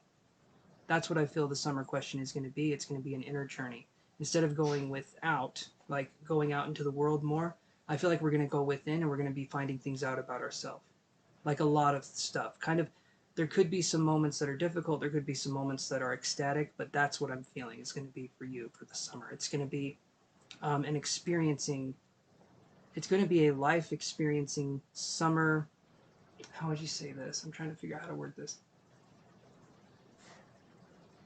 It's going to be something you remember because this is where we start to find ourselves. This is where we start to get to that place where we can understand things much more deeply than just getting a scholarship. We're looking at what lies beyond this life, kind of a thing. And I feel like this summer is going to be where we're starting to question things and we're starting to get some partial answers. But when it comes to the unknown, when it comes to the soul, when it comes to all of this, my theory is never think that we know. We might have partial truths of this and that, but for us to know the whole picture, I don't think that's the point. I think it's for us to experience life and for us to understand those experiences in spiritual terms, observation, things like that. So that's what I'm feeling is going to be for you. Um, okay, so good intent, are you still there? And you are very welcome, my friend.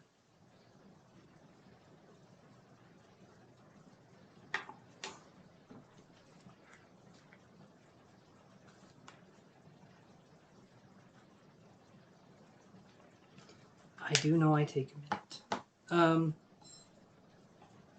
Elisa, are you still there? You're very welcome, Taiwu. Thank you very much for your support, my friend. Thank you. Oh, perfect. Good intent here.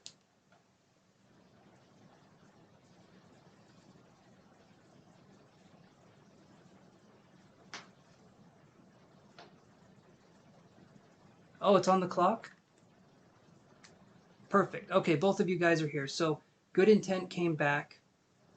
So, Elisa, you guys each have only one question, so I should be able to get to Elisa's question, you know, in due time. So, good intent. Here we go. And awesome that your birthday's on the clock. I love that.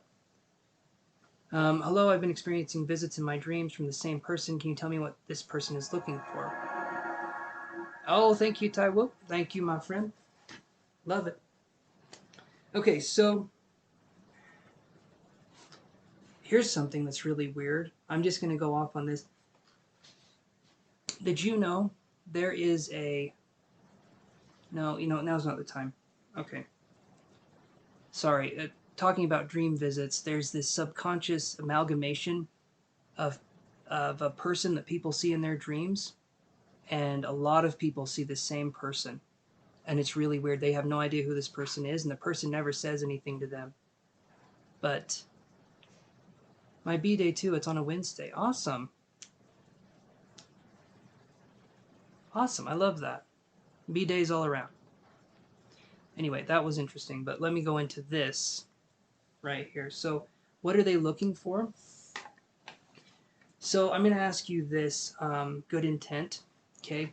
We're going to decide, we're going to look at this and see if it's from spirit, or we're going to see if it's subconscious. Would you be okay with looking at how we can differentiate those two?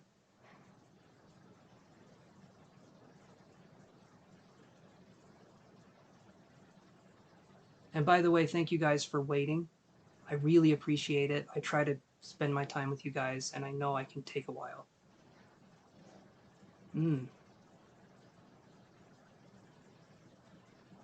It's interesting, Taiwo. It is interesting. I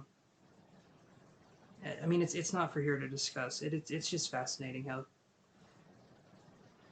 it all works.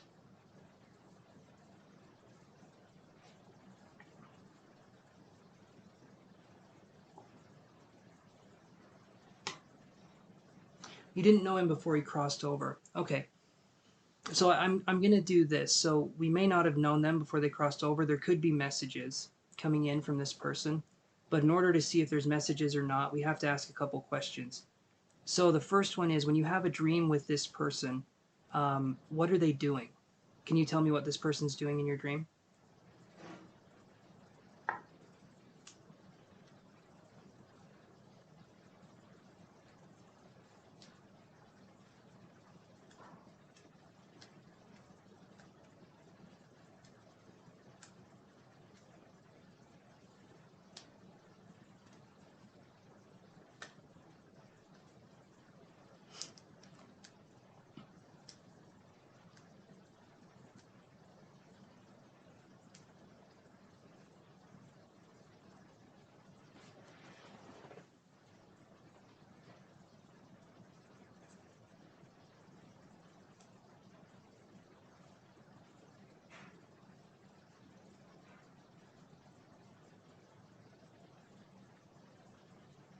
All of this stuff that I'm talking about here, the reason I bring these questions, well, you'll see why I bring these questions up here in just a second.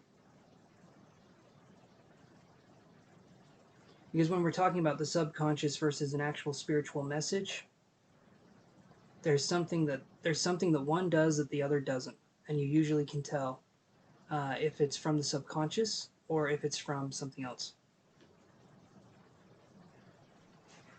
He'll say he was with me all day. Okay, okay. Now, when we're with this person, right? Um, what feelings do you get around this person when you see them in your dream? It feels real. Okay, that's a good part. That's a good point right there. So in generally spirits when they visit us in our dreams, there's a level of dynamic energy where when we look at them, they look back at us. If you guys recall having dreams, Generally, when we're looking at people, there's kind of this dead look in their eyes. It's kind of like they're on autopilot. When a spirit's visiting us, there's a connection. There's a realness there. So I do feel like good intent is talking about a spirit here.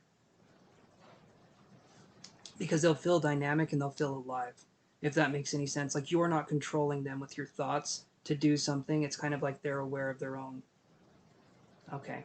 Okay. Soulmate type vibes. Okay. So I'm feeling that there's a sense of this person wanting to not necessarily. I do feel like sometimes someone can pass on that we didn't get to have a chance to know or to meet. And so they're kind of fulfilling a spiritual kind of duty on the other side, if that makes sense.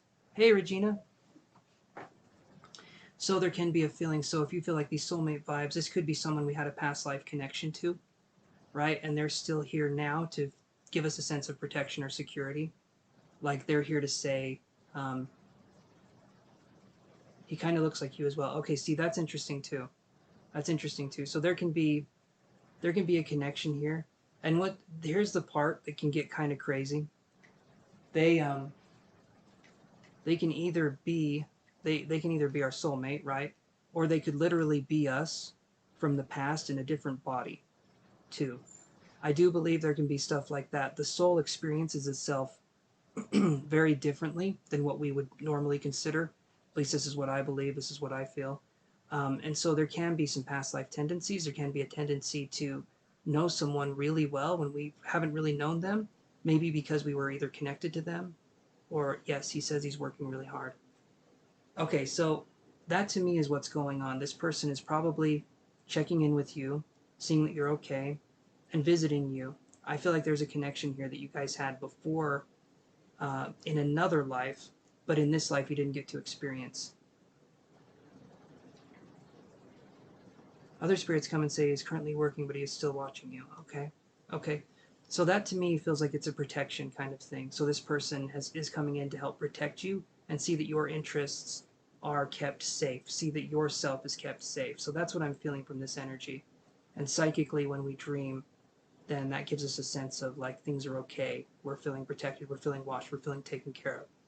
So that's what I'm feeling with that energy. I don't feel anything other than a sense of it's like a sense of duty, almost like I feel like this person would be the kind of person to have an honor code or to have honor in the way they act. It feels formal yet it feels formal yet relaxed or casual, but it has this sense of almost like a regalness to it, if that makes sense. Kind of like um, I don't know, maybe that will make sense to you, but that's what I'm feeling.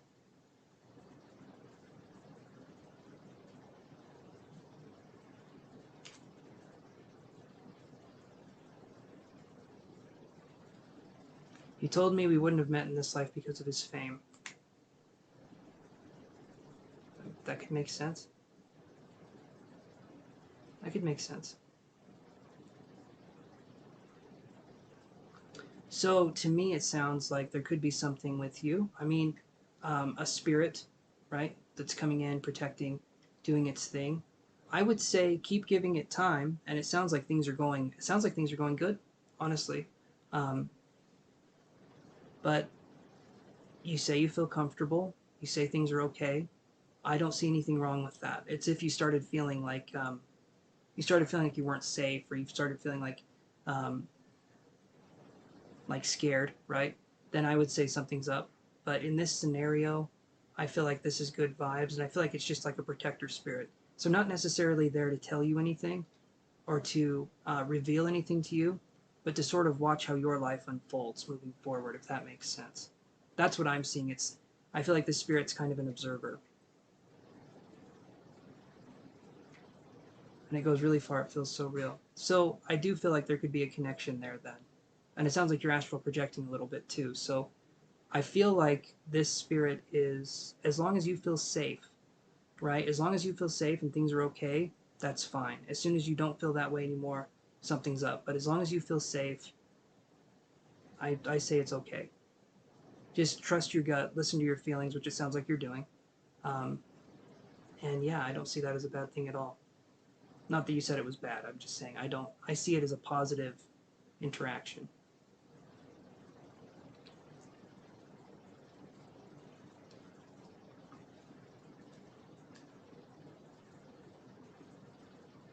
just keep track of how you're feeling, keep track of that kind of stuff, and that would be all I would say. If it gets to a point, if it ever gets to a point where you're feeling not safe or you're feeling like this doesn't feel right, then I would say get rid of the connection. But for right now, if it's feeling that way, then I don't see any harm in it because it's helping, you know. Hmm.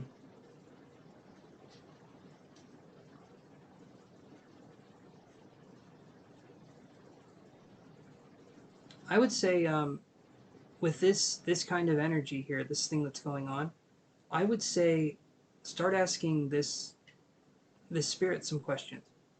You know, start seeing what makes this spirit tick. See if you can get some answers. It sounds like there's a connection here, so I would say, I mean, it sounds like you know the spirit, you understand the spirit in that way. But um, hi, Marie. So I'm gonna be ending the stream here. I've got uh, two more people after Good Intent that I'm reading, and then I'm gonna log off for the night. So there is a list, but it is very exclusive as no one else can get on it. But thank you for asking. Hopefully you're having a good evening. Thanks for understanding, Marie.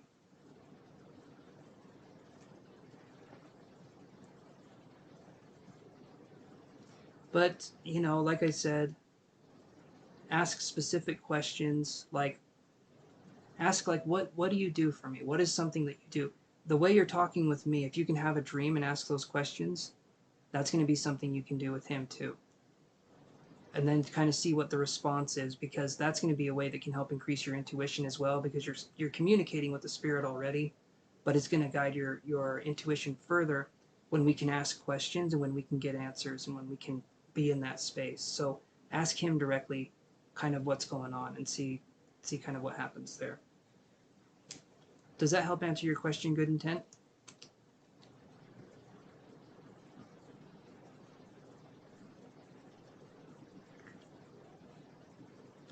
Oh,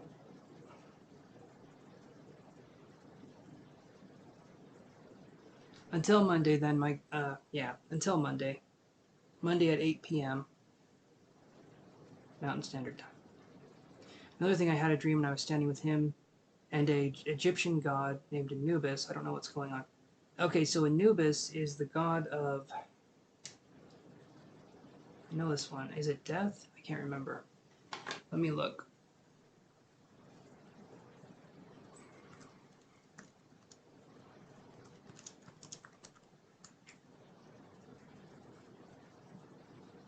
Okay, so Anubis is the god of the dead. So to me, you're very welcome, Regina. I will address your questions. You guys can also go to the site and book a reading that way if that's something you're interested in doing. And I would get back to you. It would still be Monday either way because I already have a reading I'm doing this weekend. So let's do, yeah, let's do Monday. We can wait till Monday.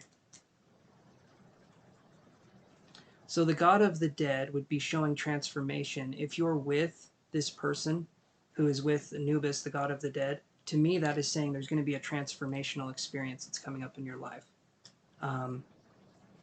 Take note of the dreams, write them down if you need to, but it sounds to me like your astral projecting, you're having these experiences. Good night, Regina. And to me it sounds like these are pretty significant. So I would say I feel like good things are on the way, because Anubis is the god of the dead, but it doesn't mean like dead energy. It's like god of the, it's kind of like overseeing things, right? And so this to me is a transformational experience. I would say let things keep happening and see what goes on that way, but to me it's sounding good, honestly. Go with your vibe, go with how you feel, go with your emotions, and then you can kind of go from there. So does that help address your question, Good Intent?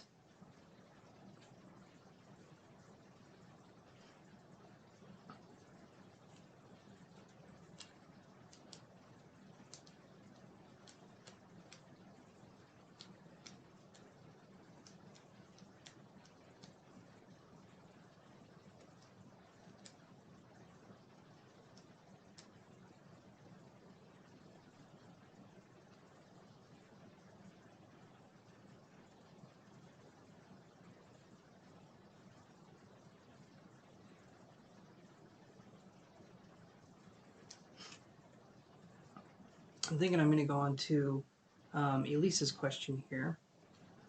So Elisa, do you want to ask your question? And then I think...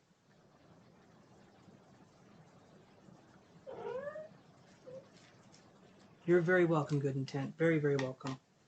Okay, so Elisa, ask your question. I am going to go take a little piddle break. I'm coming right back, and then I will get to your question, and we can go from there, okay?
Okay, so Good Intent, Elisa, everyone else who waited for a reading, thank you guys so much for waiting and for being patient. I appreciate that.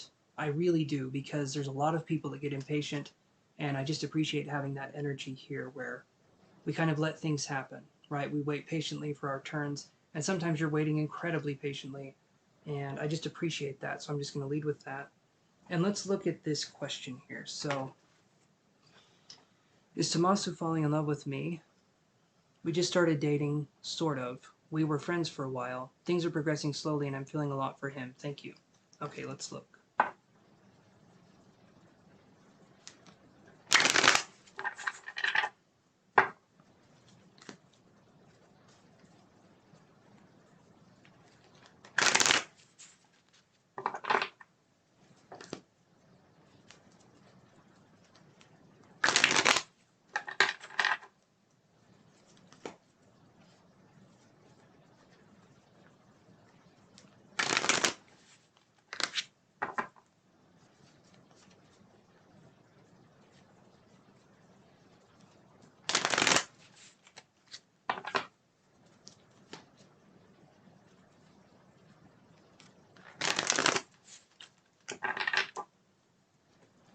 Okay, so let's look at this.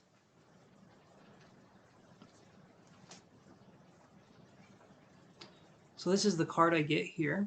This is Indecision in reverse. Which, that is an interesting card to have in reverse, because how can we be indecisive That's the end of the... No. It's how can we be indecisive, but indecisive about being indecisive? Only humans could pull off that level of psychological didgeridoo, so to speak. So when I see this right here, I'm feeling like this is going to be a situation where I feel like neither, like you're catching feelings for him. I feel like he is too, but I do feel like there's a sense of this person not wanting to fall too fast or too hard. I'm curious if this person's been hurt in another relationship or if something's happened along those lines, because I feel like this person's being pretty cautious. It feels like they're tiptoeing in the water before jumping in, so to speak. So I'm wondering if there was something that happened before. Um,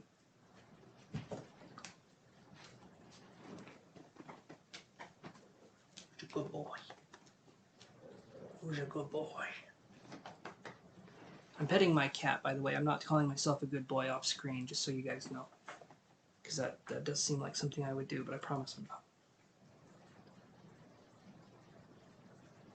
He's been hurt in another relationship. Okay, so that's where I'm feeling like the indecisiveness comes in. I feel like he's waiting for the other shoe to drop. He's waiting for you to show something or to do something that proves, right, that he's recovering still. Absolutely. So, um, well, hold on. Let's show you the kitty. There's the kitty. Can you meow? Oh, no, meow to them. Meow to them. Meow. All right, I'll let you down. I'll let you down. Do you do personal Zoom meetings? So Taiwo, I don't have a ton of experience with Zoom, but I believe the millennials call it that dang video conferencing machine. No, I don't have a ton of experience with Zoom. I do with Skype, with Facebook Messenger, with FaceTime. Um, I get Zoom. I could learn it, and I was going to teach my class on Zoom. I'm still trying to get that going, but I do some tutoring. I do some teaching. You just let me know what you would be interested in learning, and then we can go from there. But right now, I'm addressing Elisa's question. So know that this is still a tender space for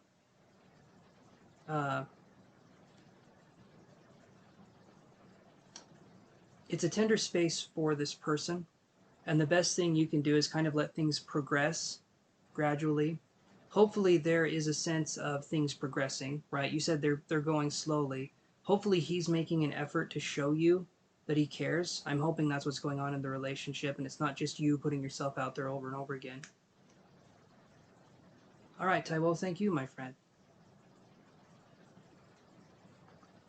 But if there is progression from his end, if you feel like he's trying with you, if you feel like there's a connection there, then keep following that. If he's right, so if he's being completely catatonic in the relationship, he's not talking about things, he's not introducing new things, there's kind of like this deadness between you two, then I would say look elsewhere. But if there's a connection and you feel like this person's trying or this person's doing their best, that's good. That's always a good sign. If someone is trying, people do not have to be perfect in a relationship. That is not what it's about. It's if they're trying and it's if they're making effort. That's the most important thing. If you're with somebody and you're doing 99% of the work and then they complain about doing 1%, don't be with that person. Not saying that's the situation you're in, Elisa. I'm just throwing that out there as a general kind of thing. So give this time, see how he responds to you in the connection. Pay attention to behavior, pay attention to body language, how this person is with you, and kind of make your assessments from there, right? Good. That's good. That's a good sign. That's something you want to have geographically, but I feel he reaches out often and shows attraction. Perfect. Perfect. So that's a really good sign that there's attraction here. There's something going on here. Give him time during this process. Don't try to pressure anything. Don't try to do anything that way. Give it a little bit of time. if it does feel like it's getting frustrating for you, if it does feel like things aren't progressing fast enough, maybe try to talk to them about that in a gentle way, which I'm sure you're capable of, and see where that goes. If this person responds favorably to you saying what's going on, that's a good sign. If you can ask this person questions, if you can be open and honest with this person, that's a really good sign. If the person gets mad at the drop of a hat when you mention something, not so much. But again, these are all things we're learning, all things we're kind of going through. But that's what I'm seeing here. So just give it time, and it'll even itself out, so to speak.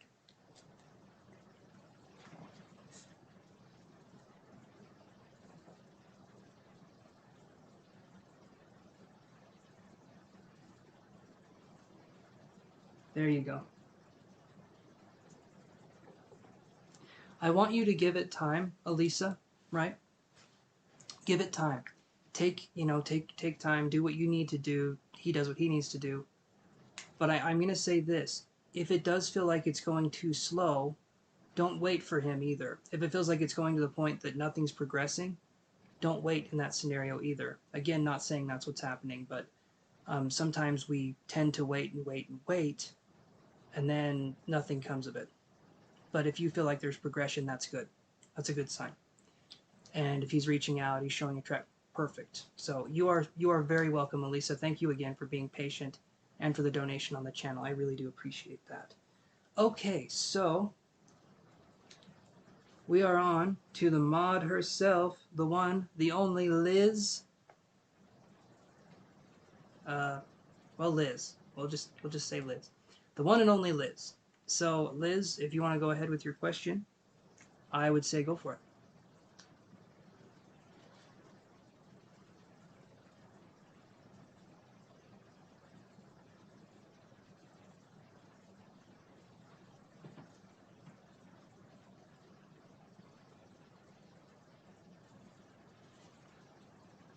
Let's see, Liz. Let's look.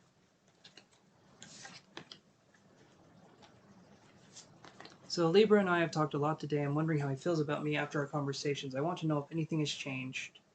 Let's look at that. How is Libra feeling after the conversations he had with Liz? Let's see what we get here.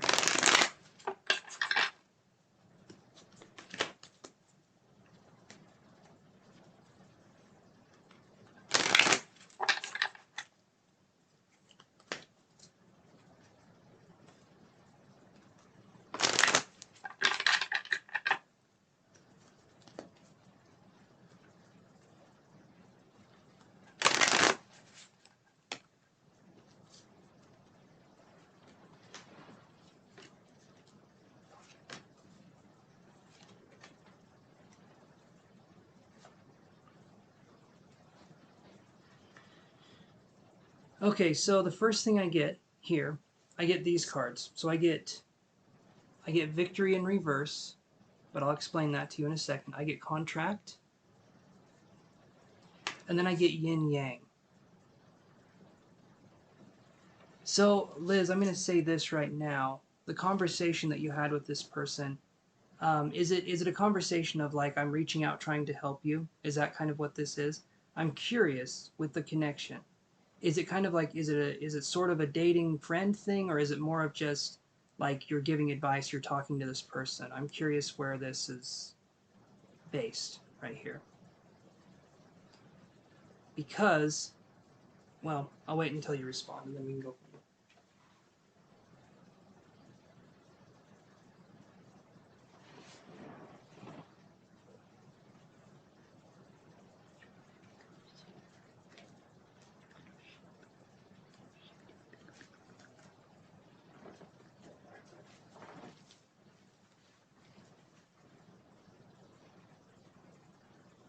Dating. Perfect. Okay. So then what I'm feeling here is that the conversation you had, and you didn't, I'm going to state this very, very plainly so that you understand, because I don't want you to be nervous or scared or anything, because I feel like the conversation you had was a good conversation. It felt like it was a lot for him. And could I be correct in saying that it feels like it's kind of a lot for this person? Maybe even the conversation itself. This person feels to me like it's something where um, it feels to me like it's something that is not that there's necessarily things that are off limits, but it feels like this person has a guard up regarding certain things. So I told him, he told me he had feelings for me and doesn't want me dating other guys. So I told him I need him to meet me halfway. Yes, LOL. Okay. So, no, that's good. That's good. That's what you're asking for. Okay, if someone is saying, hey, you can't do that unless it's with me, kind of a thing, right? So that's a sign. Obviously, he's into you. The waiting thing, though, that this guy's put you through, he does have to meet you halfway. He can't be someone, pardon my French here, but he can't be a little chicken shit and then expect you to go 100% of the way, right? It can't be a non-committal, committed relationship, as much as every guy would want that. It's ridiculous. It can't be that way. So you asked for the right thing. And you need to press these issues because he needs to know with you what he would be getting into, right? And so I don't see that you did anything wrong here. I feel like this person gets a sense that they're in a contract, because that's what comes up here. But then I see yin yang, which to me is a good card. So I feel like his thinking can shift and it can change to be something where this person can see more eye to eye with you. What I like that you're doing, Liz, now is you're saying how you feel and you're talking about it and you're putting it out there. I don't know if you were like that before, you probably were, but maybe some of the stuff I've been saying or some of the stuff you've learned from other people has been helping you in this time to grow. And I love that because to me it feels like Liz 2.0. It feels like you're starting to actualize, you're starting to see your own potential, you're starting to see your own beauty, right? That's good. That's a good sign of self-love, self-respect, and self-esteem that we're going to get from that. So you're doing really good that way. The yin yang from the contract here. So what I'm seeing is um, what I'm seeing here is that I'm trying to think, how can I put this? So the victory in reverse is probably how this person's feeling now because they're feeling kind of low because you put in an ultimatum, which is perfect. You wouldn't want this any other way. You wouldn't want this any other way, okay? And this doesn't mean that you did anything wrong, but I don't feel like this person has had to deal with a woman that states how it is, right? This right here is awesome because you're saying what you want, what you'll tolerate. Because then we have contract, and then we have yin yang, right? And so eventually this person will realize that in order to be with you, they have to see it this way, yin yang. Neither element is greater than the other one. Both people are trying to help each other in a relationship. So I feel like eventually there can be a seeing of eye to eye right here. But you stood up, you said something, and I'm proud of you for that. Because that takes, pardon the expression, I know you don't have them, but that takes balls. And some women have much bigger balls than some men, I'll be honest with you. So I'm proud of you. You're doing good. Give it time, give it some time, and I know you've been waiting. Give it a little bit of time. Let's see what comes with this connection because right now I'm seeing that I feel like he'll come around to your way of thinking and he'll talk with you. But let's give it some time and let's see what happens here. Because I think that's going to be what we need to do. Even though you've already given it some time, with this situation, you're working on coming into your own power. You're working on expressing your own power. Um, see what it looks like when we do. Yeah. The important thing with this too, Liz, is that we express our sense of power, like you did with this. You're very welcome. We express our sense of power, and then after we express our sense of power, we wait to see what the outcome is, and then if we feel like it, we can express our sense of power again. But the important part is to allow this interplay of energy to come in, where we're being active, we're pursuing the energy, right? We're kind of allowing ourselves to be strong in that energy, and then we give that to the other person, and then they can be strong. There can be clashes, there can be power struggles, but eventually there can be this harmony where each person kind of knows their role and they understand where they're at in the relationship. But that's just, you're doing good is all I'm trying to say. So I'm thinking I'm going to log off and see everybody else on Monday. And thank everyone for coming by, watching the stream. I really appreciate it. And like I said, no, you're not. All you're asking is for respect. And if someone doesn't want you dating other guys, but then they're not stepping up themselves, you need to call them out on that. Because that's not right. That is not right. They don't get to say that. They don't get to control you or your body, right? So I love that you laid it on the line. Powerful stuff, Liz. Okay, so I'm going to go, you guys. Everyone have an awesome evening. Liz, thank you again for being the mod of the channel, and I really appreciate the work you do. You've been doing an amazing job, and I will see you guys next week. Take care. Have an awesome weekend, and I will talk to you guys then on Monday. 8 p.m. Mountain Standard Time. 2